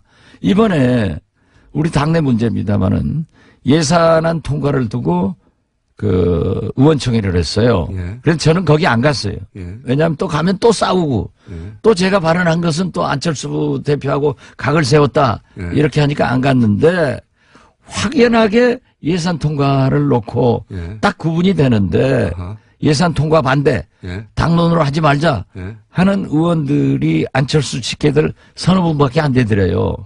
이런 걸 보면은 안철수 우리 대표 쪽은 그러니까 예산 통과가 안 되길 바라는 거잖아요. 이 40명의 국회의원들의 마음속에는 예. 그러한 정의로운 생각이 흐르고 있는 거예요. 예산 통과를 반대한 것은 안철수 대표 쪽 의원들이었습니까? 그렇습니다. 반대도 있었지만은 당론 표결하지 말자. 예. 나는 반대이기 때문에 내 소신 표결하겠다. 예. 이런 분들이 몇 분 있었다고. 예. 그런데 딱 그렇게 구분을 하더라고요. 그래서 이제 기자들이 취재해가지고도 기자들 판단이 굉장히 적중할 때가 많잖아요. 안 적중할 때도 있긴 하지만 어쨌든. 그렇죠. 예. 뭐 안 적중한 것은 김어준 공장장이나 되게 안 적중하지. 우리 당 출입 기자들은 99% 적중합니다. 자기 기준으로 남을 평가하지 마세요. 제가 적중률이 굉장히 높습니다. 아, 마지막으로 하나만 말씀드리면 저는 안철수 대표는 포기 안 하고 호남 의원들이 나가는 걸 반깁니다. 아니 왜 호남 의원들 해요. 그렇게 자꾸 예. 지역구도로 나누려고 하니까 문제예요. 그러면 충진도 아니고 호남 의원도 아니고 안철수 대표의 우리 당에 예. 우리 당 40명 이제 39명 차명길 의원이 참 애석하게 됐습니다마는 39명 의원들의 마음속에 있는 흐름이 그럼 통합 반대파 의원들이라고 그렇죠. 하죠. 예. 그렇게 정확하게 써야지. 통합 반대파 의원들이 나가든 말든 계속 갑니다. 저도 그렇게 봐요. 오늘은 여기까지 하고요. 다음 주 정도에는 약간 구체적으로 다리 폭파 계획이 있는지 없는지까지 얘기해 주시죠. 예. 저도 그렇게까지 진전됐으면 좋겠어요. 이게 지루하잖아요. 지금부터 국회는 이제 예산국회 끝났으니까 예. 물론 개헌과 선거구제도 개편으로 우리가 미래로 가야 되지만은 총을 이제 우리 국민의당은 앞으로 쏘지 않고 예. 옆으로 쏜다고요. 계속 당로 싸움만 되면은 이게 뭐 6%로 올라갔던 게 또 내일 모레 또 3%로 내려갈 거예요. 그러니까요. 다리 폭파 계획 다음 주에 알려주시는 것으로 있는지 없는지 최소한 시기는 아니더라도 그렇게 빨리 왔으면 좋겠습니다. 자 다음 주 알려드릴 것 같습니다. 자 정치 구단주 박지원 전 대표였습니다. 감사합니다. 예, 감사합니다. 댓글 부대가 아직도 움직이고 있다. 옵션 열기 얘기했더니 네 옵션 열기 글들이 우르르 삭제되고 있네요. 소름. 네, 이런 문자도 오고. 빨리빨리 캡처하십시오. 페이스북에도 많고요. 네, 트위터도 많고 기사 댓글도 많고 많아요. 아주. 근데 옵션 열기가 달린 거는 다 댓글 알바가 100%고요. 그러면 옵션 열기가 안 달린 거는 댓글 알바가 아니냐? 아니죠. 예, 옵션 열기를 삭제하고 붙이는 분들도 많이 있는 거죠. 예. 옵션 열기 얘기하자마자 저희 앱이 다운됐습니다. 팟빵도 다운되고. 예. 신기하죠? 예. 옵션 열기라고 하는 예. 문자가 붙어있는 댓글도 우르르 삭제되고 있어요. 이걸 어떻게 우르르 삭제할 수 있을까요? 댓글을 단 사람들이 동시에 다 방송을 듣고 있었을까요? 아니면 이 옵션 열기 글들을 우르르 삭제할 수 있는 누군가가 삭제했을까요? 네. 댓글 알바 있다니까요. 댓글 알바. 너무 댓글 알바라고 하니까 너무 사소해 보이는데 여전히 예, 그런 세력을 움직여서 예, 돈을 주고 여론을 조작하려는 지금 사이버 국정원 댓글 수사하고 있는데도 있다는 겁니다. 있어요. 제가 말씀드렸잖아요. 긴가민가 하시는 분들이 많아서 오늘 구체적인 정황 하나 얘기 말씀드린 겁니다. 있어요. 누굴까요? 수사해야죠. 박지원 코너 제목, 새로운 코너 제목, 박지원의 안녕 못합니다. 괜찮네요. 안녕할 때까지 당분간. 짧게 한 가지만 재밌는 소식을 저희 문자로 온 게 아닌데 소개해드리면 저희 TBS 사장님한테 내용 증명이 하나 왔어요. 정말 이거 방송사상 최초가 아닐까. 내용 증명 내용이 너무 재밌습니다. 제목 김원준의 뉴스공장 하와이 약속 이행권.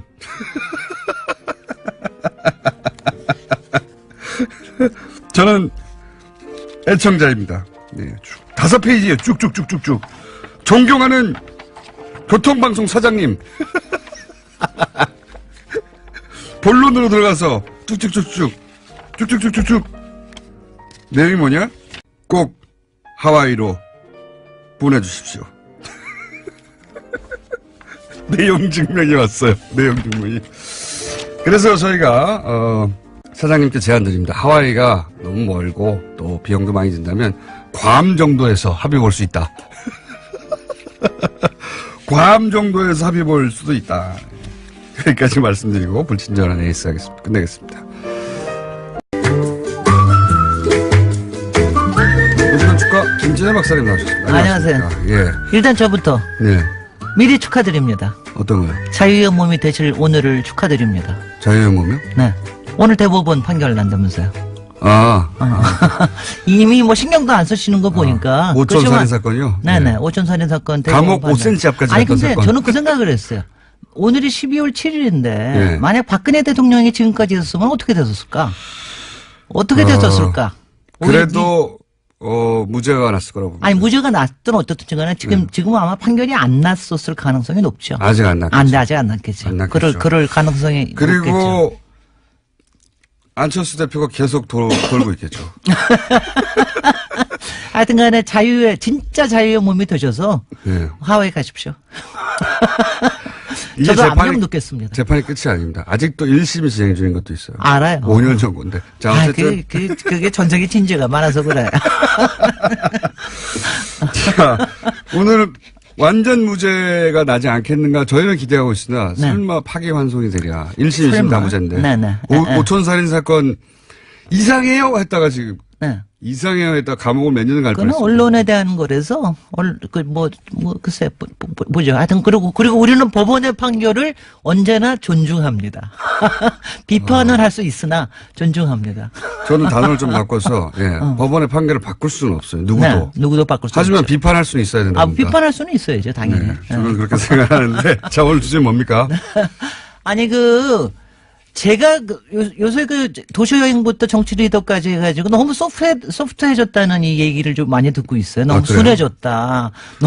너무 그냥 요새 재밌어지기만 했다. 그래서 정책 이슈를 다뤄야 된다고 제가 진작부터 그랬는데 네. 솔직히는 공장장애 못하게 해가지고 그동안 못 다루고 있었습니다. 근데 오늘 모처럼 네.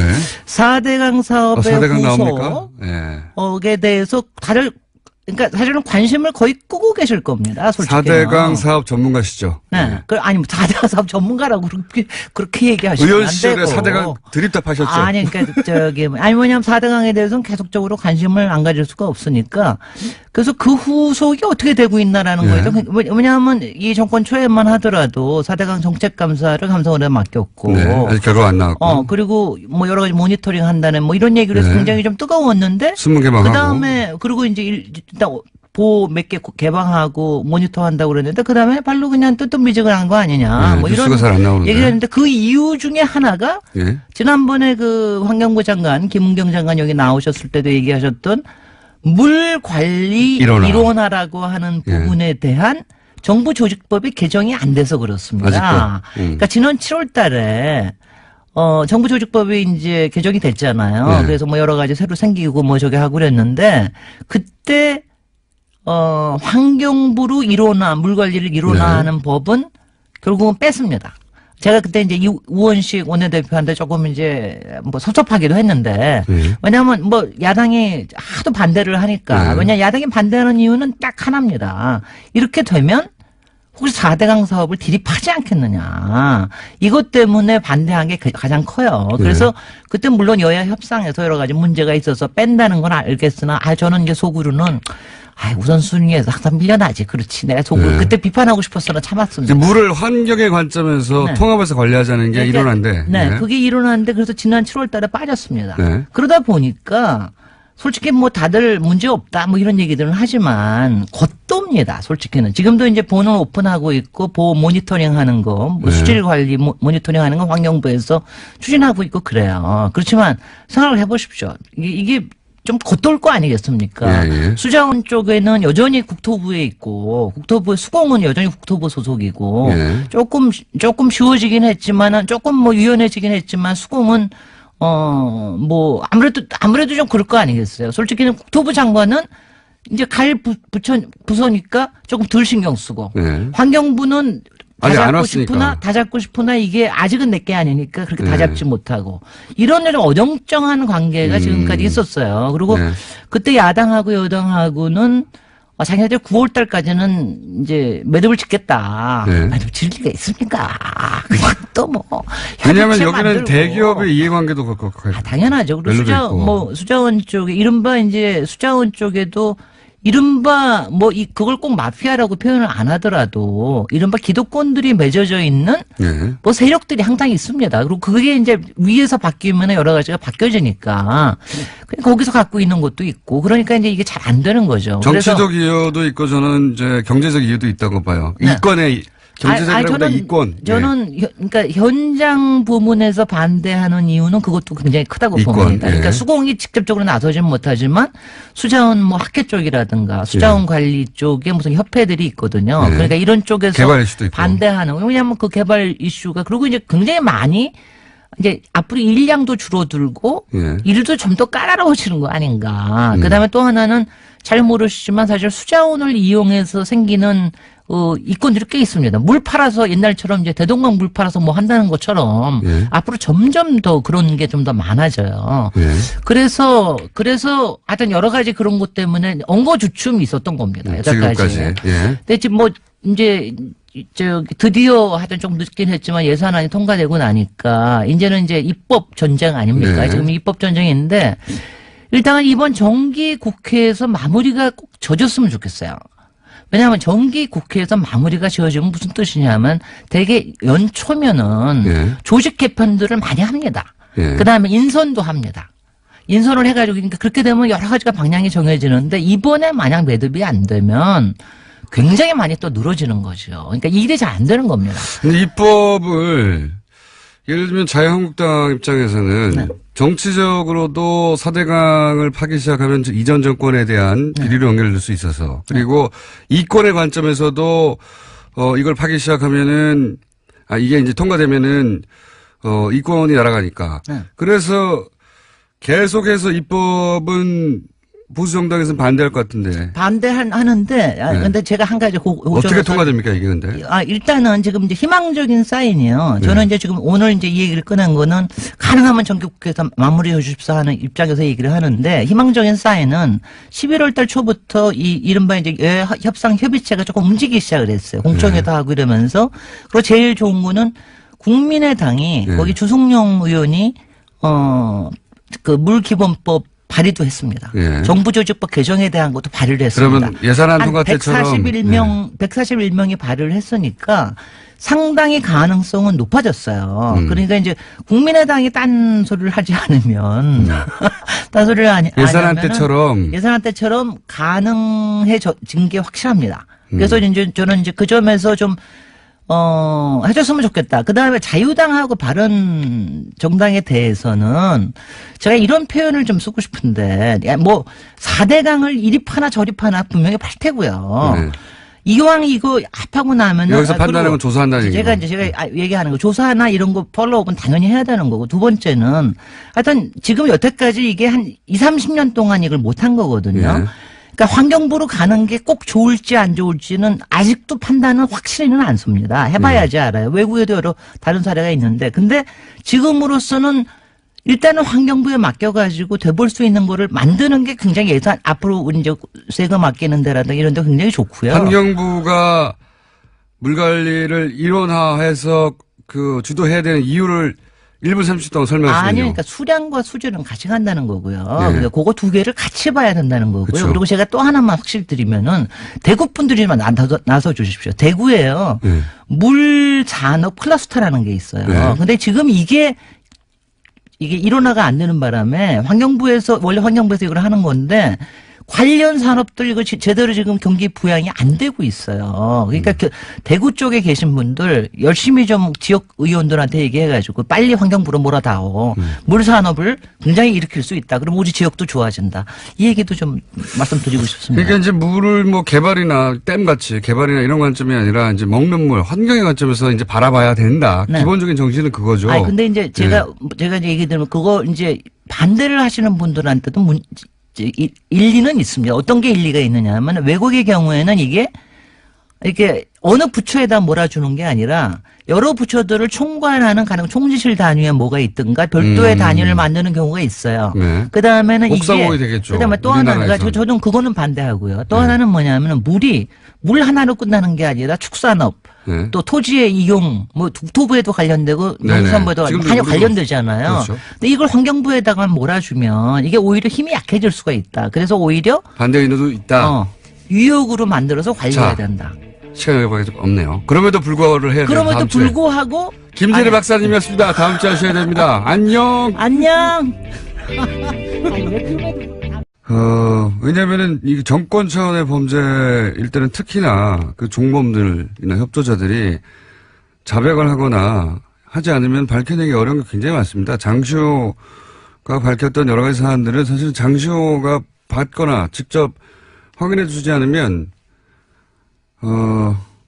절대 밝혀낼 수 없는 부분이 많았거든요. 네, 제2의 태블릿 PC를 낸다던가 구체적으로 어떤 데 무엇이 있는지를 제보한 바가 있습니다. 그렇죠. 예. 그래서 검찰은 이제 장시호에게 암암리에, 검찰이 알아서 그런 협조에 대해서 배려하겠다고 신호를 주었을 것이고, 장시호 씨도 적극적으로 협조를 한 것일 텐데, 사법부가 보기에는 형량이 너무 낮았던 거죠. 예. 그래서 그 양형 기준으로 따지자면 너무 낮아서 2년 6개월을 그러니까 검찰이 구형한 것보다 1년 높게 이거는 그렇게 흔하지 않은 케이스거든요. 이례적인 일이죠. 예. 지금 이 적폐 관련해 가지고는 최초의 사례고 그러니까 검찰이 뭐 두 가지로 해석할 수 있어요. 검찰이 그만큼 낮게 구형을 했다라고 볼 수도 있고 그래서 사법부가 보기에는 이게 너무 낮은 거 아닌가 생각할 수도 있고 또 한 가지는 사법부가 의도하지는 않았다고 저는 생각합니다. 이 판결에서. 그런데 결과적으로는 어떤 메시지를 주냐면 검찰 수사 협조에도 별 소용이 없네 이런 메시지를 결과적으로 주게 되는 그런 메시지 효과가 있죠. 예. 예를 들어 삼성 수사 관련해서 검찰에 협조해도 이룰 게 하나도 없다 하는 그런 메시지 효과가 분명히 있습니다. 결과적으로. 이 사안은 저희가 역시 2부에 예, 양지열 변호사와 다룰 텐데 저는 개인적으로 좀 아쉬워요. 그때 자세히 얘기하겠지만 예, 뭐 제가 아쉽다고 판결이 바뀌는 건 아닌데 뭐 물론 2심과 3심이 남아있긴 합니다. 네, 메시지 효과가 예. 그런 게 있는 거죠. 검찰과 그 장시호 씨는 당황했겠죠. 크게. 아마도 장시호 씨는 모르긴 몰라도 뭐 1년의 집행유예 혹은 뭐 1년 6개월의 집행유예 뭐 이런 식의 법정 구속을 예상하지는 않았을 거라고 봐요. 네, 어제 그래서 그 결과가 나온 다음에 재판장한테 그런 호소를 했었습니다. 바로 법정에 구속되지 않도록 해달라고요. 아이를 좀 보고 오겠다라는 취지 이야기도 했었습니다. 전혀 예상을 못한 모습이었던 거죠. 그렇죠. 왜냐하면 본인은 충분히 협조했고 검찰도 그렇게 얘기했을 테고 물론 뭐 판사, 검사 사이에 그런 갈등이 있어요. 예. 그런 양형 조절을 검사가 수사할 때 해주겠다고 피의자한테 얘기하면서 뭔가 얻어내고 사법부는 아니 제도에도 없는 걸 검찰이 마치 있는 것처럼 판결은 사법부 영역이잖아요. 거기에 영향을 주려는 검사의 그런 태도를 싫어하고 그런 오랜 갈등이 있긴 한데 그 얘기는 제가 양변과 하기로 하고요. 자, 다음 뉴스는 뭡니까? 네, 국제올림픽위원회 IOC가 러시아 선수단의 평창 동계올림픽 출전을 금지했습니다. 지난 2014년 소치 동계올림픽에서 국가 차원의 조직적인 금지 약물 복용이 이뤄졌다라는 판단에서 나온 결정인데요. 러시아 선수들은 엄격한 도핑 검사를 통과해야만 러시아 출신 올림픽 선수라는 개인 자격으로 올림픽에 출전할 수 있게 됐습니다. 그렇군요. 네. 러시아에서는 인정하지 않고 있죠. 예, 이 사안을. 네, 그렇죠. 그래서 12일까지요. 개인 자격으로는 아마 출전할지 여부를 결정하겠다라는 입장입니다. 근데 이 고발 자체가 러시아에서 출발된 거예요. 예. 네, 내부 고발이죠, 일종의. 예. 자, 다음 뉴스는 뭡니까? 네, 세계적인 시사주간지 타임이 올해의 인물로 성폭력 고발로 세계를 뒤흔든 여성들을 선정했습니다. 성폭력 고발에 나선 여성들을 통칭해서 침묵을 깬 고발자들이라는 이름을 붙이고 표지 모델로 선정했다고 밝혔는데요. 표지에는 성폭력 고발의 중심에 섰던 배우 애슐리 주드 등이 등장했습니다. 이게 이제 특히 영미권에서 미투 해시태그, 그러니까 나도 그런 일을 당했다, 성폭행. 지금 이 여배우들이 굉장히 유명한 영화 제작자 하비 와인스타인. 예. 네. 그 양반한테 당했던, 성추행 사건들을 계속 폭로하고 그러자 나도 당했다고 하는 미투 해시태그 광풍이 불었거든요. 예. 그래서 이게 이제 전 세계로 퍼져나왔어요. 네, 예. 80개국이 넘는 국가에서 해시태그가 회자됐다라고 합니다. 미투. 여기까지 하고, 이제, 저희의 미니인, 예, 리얼미터를 해야 되는데, 이 해시태그 얘기하니까 제가 오늘 재밌는 거 하나만 얘기하고 꼭 넘어가야 되겠습니다. 제가 댓글부에 아직도 운용된다 이야기 2018년도 예산안이 통과됐지 않습니까? 네. 요번에 국민의당하고 바른정당이 최근에 계속 하락세를 겪고 있었는데 네. 모처럼 반등을 했습니다. 국민의당이 1.2%포인트 상승을 해서 네. 5.8%고요.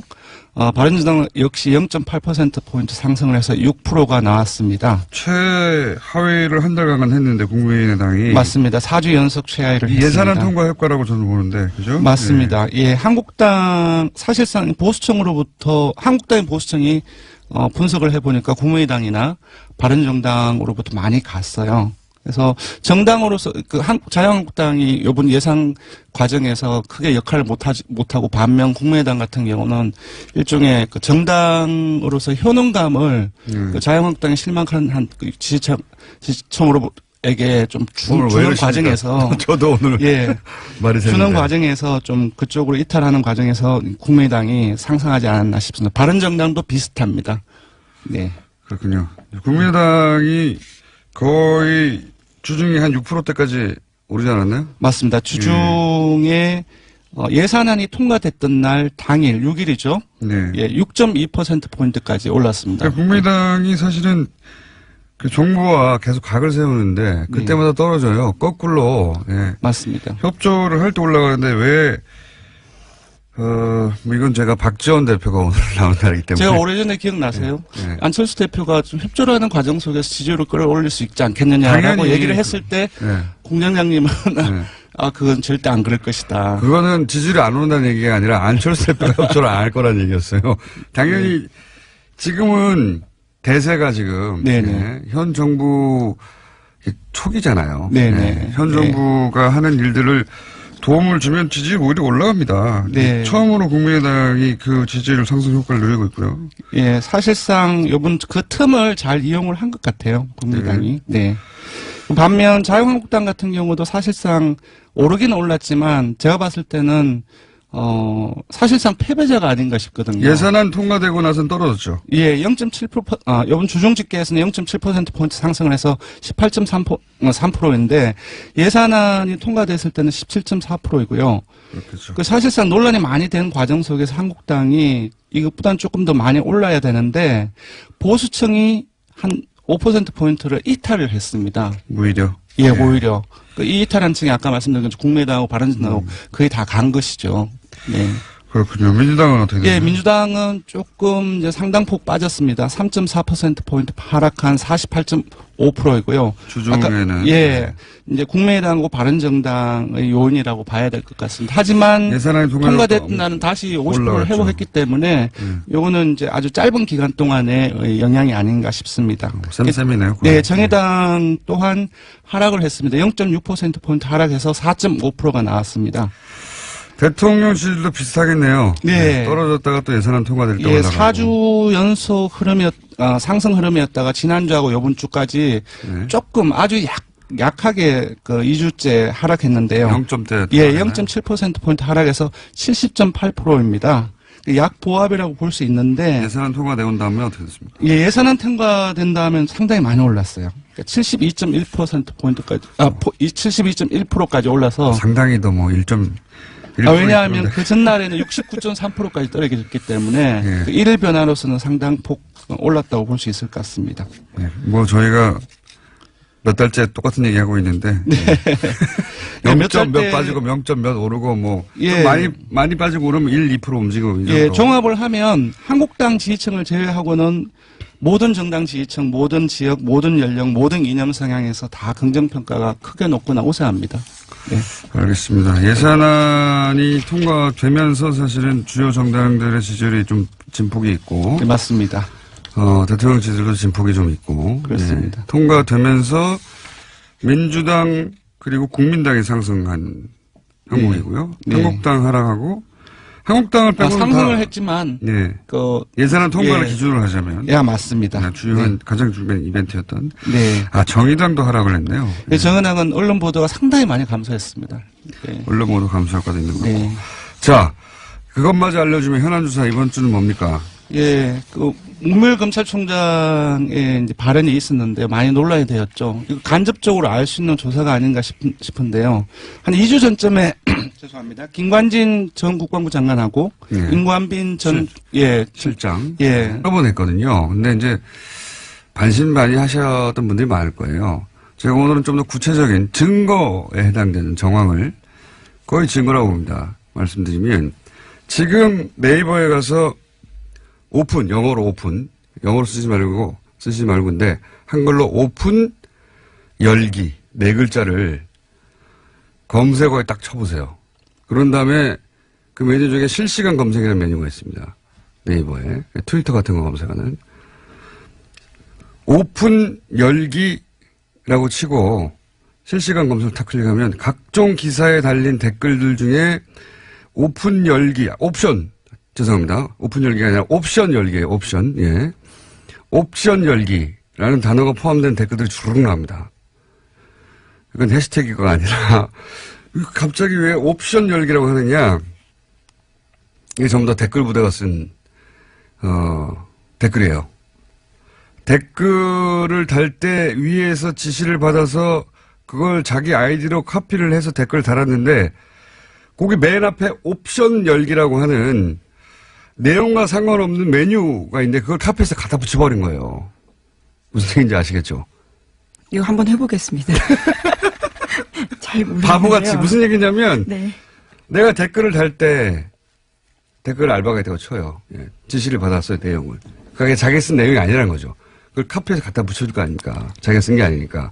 근데 그 카피를 할 때 맨 앞에 옵션 열기라고 하는 이 내용과 상관없는 메뉴에 네네. 들어가는 글까지 카피를 해버린 거예요. 그래서 그거를 갖다 붙여서 댓글로 다는 게 엄청나게 많습니다.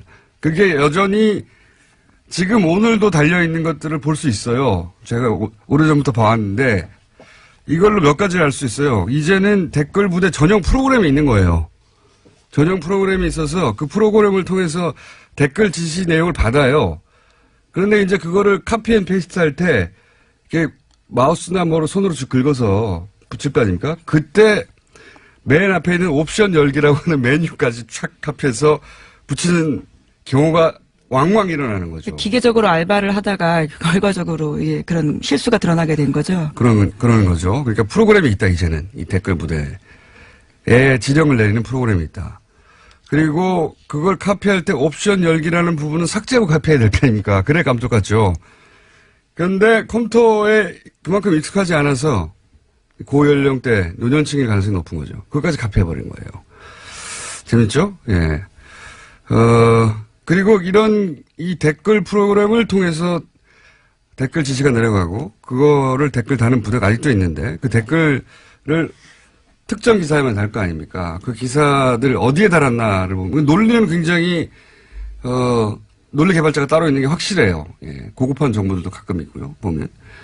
당연히 이제 문재인 대통령 공격한다든가, 여당을 공격한다든가, 조국 교수도, 타겟이 자주 됩니다. 최근 같은 경우에는 이제 낚싯배 사고를 났는데, 세월호하고 비교해서 공격해요. 세월호 그렇게 뭐라고 하더니, 니들은 뭐 다르냐. 그리고 이제, 김국종 교수. 이국종 교수. 죄송합니다. 이국종 교수를 높이면서 김종대 의원을 공격하고, 여기에 저도 가끔 포함돼요.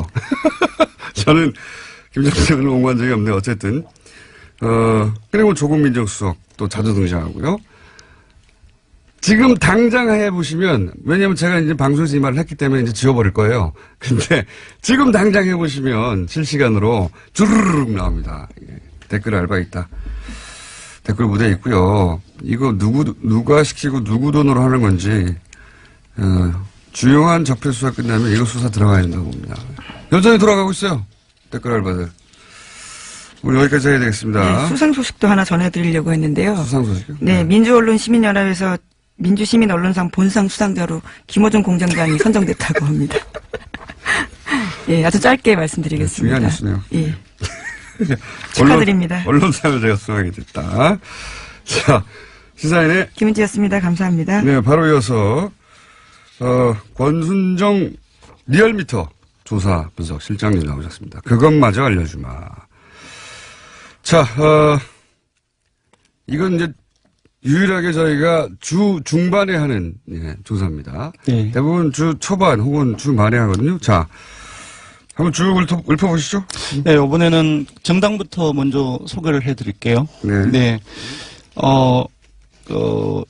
전국에서 시민들이 이제 꽃다발 보내줘서 그 앞에 예, 그랬죠. 가득 차 있었잖아요. 그게 굉장히 큰 응원이 됐다고 해요. 그래서 뭐 검찰총장에 대해서는 뭐 이런 견제와 감시가 필요하겠지만 일선 검사들에게 바카스를 보내줄 때가 아닌가. 꽃다발이나. 그래서 저는 이제 오늘 방송 끝나고 꽃다발 하나 보여줄까. 예. 검찰들이 저를 좋아할 일은 없는데요. 하도 욕을 네, 많이 꼴다발은 하고 좋아할 수도 있죠. 네. 이름을 안 붙일 뻔한 생각도 있습니다. 응원이 필요할 때다. 오히려 예 그런 생각을 했고요. 자, 다음 뉴스는 뭡니까? 네, 관련된 적폐 의혹들이 계속 나오고 있는데요. 이번에는 2014년 검찰이 서울시 공무원 간첩 조작 사건, 그러니까 유성 사건이라고 불리는데요. 이 사건을 수사할 당시에도 국정원이 수사를 방해했다는 주장이 나왔습니다. 검찰은 압수수색에 대비해서 가짜 사무실을 만들고 허위 서류를 제출했다라는 의혹이 나오고 있는 건데요. 민변이 오늘 해당 제보 내용을 공개하고 진상규명을 촉구할 기자회견을 열 예정입니다. 이 사안은 오늘은 시간이 저희가 없어가지고 내일 인터뷰를 미리 잡아놨는데요. 예. 제가 편지 봉투를 봤습니다. 네, 저는 편지 내용도 봤습니다. 저보다 많이 오셨군요. 네, 5장인데요. 총 굉장히 자세합니다. 그러니까요. 이거는 내막을 아는 사람의 제보가 확실하고요. 예. 그리고 이제 이게 인터넷이나 또는 기타 흔적이 없는 방식이 아니라 그 편지를 보냈어요. 봉투에 넣어가지고 편지를 보냈는데 그 박근혜 국정원에서 가짜 간첩을 만들 때 얼마나 대범했는지, 예. 절대 들킬 리가 없다고, 얼마나 자신했는지를 알 수 있는 상징적인 사건이 유성 사건입니다. 네. 서울시 공무원, 인데, 대놓고 가짜를 만든 것도 대놓고 절대 들킬 리 없다고 증거도 생각. 조작하고 예. 외교적 문제가 되기도 했었습니다. 당시에. 가짜 간첩 사건이 이렇게 실시간으로 밝혀진 건 우리나라 한정사회 최초예요. 예. 그 이후에 몇십 년 후에 명예가 회복된 적은 있는데 실시간으로 밝혀진 건 최초예요. 근데 저는 이 가짜 사무실 이 놀랍지 않은 게 생짜로 간첩을 가짜로 만드는데 뭐 사무실 정도야 뭐 아무것도 아니죠. 예. 근데 이게 유성 사건 때도 있었다. 가짜 사무실 만든 게 영화처럼 세트 만들어서 여기 압수수색 하라고. 하여튼 증거 조작과 증거 인멸의 대마왕이에요. 이쪽은. 예. 그래서 국정원 관련 사건은 저는 모조리 다 구속수사해야 된다고 보는데. 예. 네. 예. 해당 제보자 같은 경우에는 정치호 변호사, 그러니까 최근에 자살한 국정원 변호사 있잖아요. 예. 그 사건을 보고 자기가 용기를 냈다라고 이야기를 하는데요. 거꾸로 또 그 제보는 그래서 이렇게 추적이 어려운, 예. 전통적인 방식 편지로 보내야 되겠구나. 용기를 냈다기보다는 저는 화가 났다. 아이, 그렇죠. 예. 밤잠을 뒤척였다 이런 식의 표현들이 있는데요. 국정원이 제대로 개혁돼야 된다라는 것들 때문에 이런 편지를 쓰게 됐다라는 겁니다. 국정원 내부자라고 볼 수밖에 없는 것이 너무 내용도 자세하고, 예. 국정원 내부에 누가 이 전략을 총괄 기획했는지도 특정돼 있고, 굉장히 자세한 내용입니다. 네. 의외의 곳에서 터졌어요, 또. 예. 자, 그런 사건이 하나 있습니다. 오늘 민변이 기자회견을 한다고 하고 내일 인터뷰가 저희는 예정돼 있습니다. 자, 다음 뉴스는요?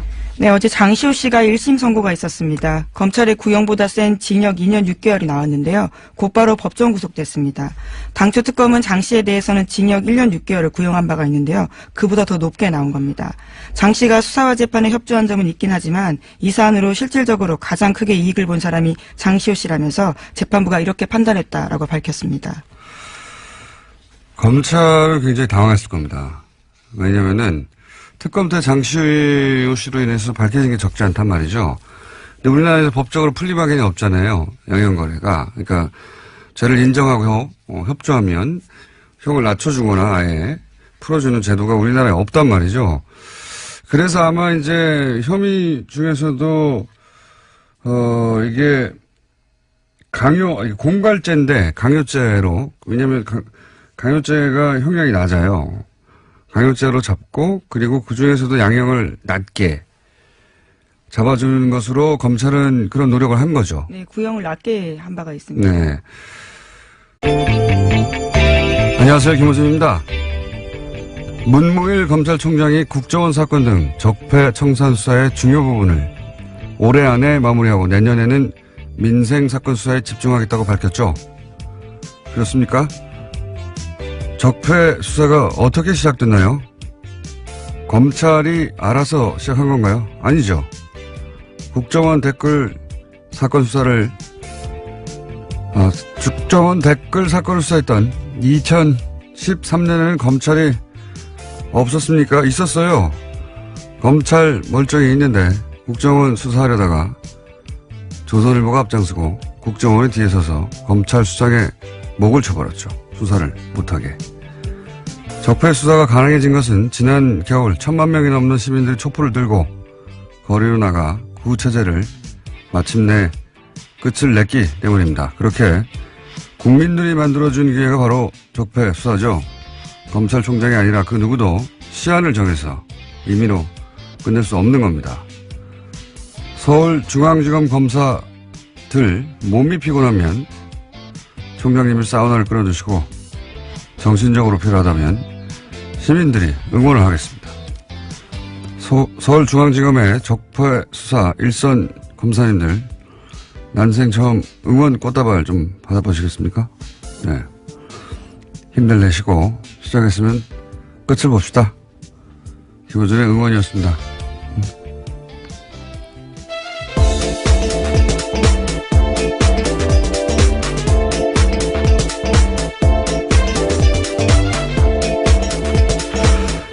제가 요새 수요일에 다시 새로운 방송을 하나 시작해가지고, 예.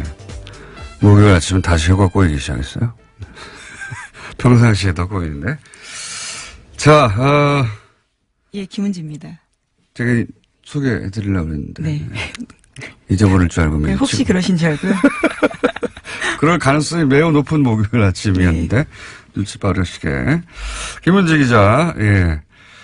첫 번째 뉴스는 뭡니까? 네, 어제 적폐청산 수사를 올해 안에 끝내겠다라는 문무일 검찰총장의 발언 전해드린 바가 있는데요. 이에 대해서 청와대가 부정적인 입장을 내었습니다. 청와대 핵심 관계자에 따르면 물리적으로 연내 수사 종료는 가능하지 않다라는 건데요. 여러 가지 흐름상 피의자 소환도 이루어지지 않은 채 마무리할 수 없다라는 겁니다. 그러면서 이 관계자는 검찰 수사에 속도를 내겠다는 뜻으로 문무일 총장의 발언을 받아들이겠다라고 밝히고 있는데요. 문 총장 발언을 빌미로 일각에서 쏟아내는 적폐청산 조기 종료 요구에 대해서 선을 그은 겁니다. 보수 매체는 뭐 신났어요, 이제. 역시, 봐라, 필요하지 않느냐. 근데 청와대에서 여기서 이제, 연내 종료 불가능하다고, 청와대 입장을 냈는데, 이제 두 가지를 알 수 있죠. 이게 이제 청와대가 조율되지 않은 발언이었다는 것과, 그리고 애초에 청와대가 함용하는 수사가 아니었다는 것, 두 가지 동시에 드러나는 셈입니다. 검찰총장이 청와대하고는 다른 입장을 내는 경우가 드문 일이거든요. 엄청나게. 예. 검찰총장 관두기 직전에 보통 그런 일이 있긴 합니다. 근데, 그런 걸 알 수 있고요. 제가 이제 이 사건, 이것도 일종의 사건이죠. 저희가 그래서, 오늘 2부 잠시 후에 적폐청산위원장, 박범계 위원장과 인터뷰가 예정돼 있긴 한데, 이거를 이제 전직 최고위급 검찰 간부는 이 사안을 어떻게 보느냐 궁금해서 제가 전화로 물어봤어요. 이제 워딩을 그대로 전하면 수사는 생물이다. 네. 네, 굉장히 유명한 말이죠. 검사들 사이에서는. 수사는 생물이다. 무슨 뜻이냐면 시작하면은 어디로 갈지 모른다. 네. 그러면서 이런 얘기를 덧붙였어요. 특히 정권 차원에서 이루어진 범죄는 정권이 직접 나선 일이기 때문에 그 범죄 정도를 알 수가 없고, 미리. 어디로, 시작하면 생물처럼 어디로 뻗어나갈지 알 수가 없다. 근데 이걸 시한을 정하면 그 생물을 죽이는 거다. 굉장히 와닿는 표현이었는데, 그렇게 얘기를 했고요. 어쨌든, 이 검찰 고위 간부들에게는, 질책, 감시, 그렇게 하면 안 된다. 표현하지만, 수사는 결국 일선 검사들이 하는 거거든요. 저는 이제 문무일 총장 발언 가지고 이제 여러 가지 논란이 있는 걸 보고서 일선 검사들이 맥이 빠지겠다. 네, 이런 생각이 들었어요. 그 특검 할 때, 왜 특검 사무실 앞에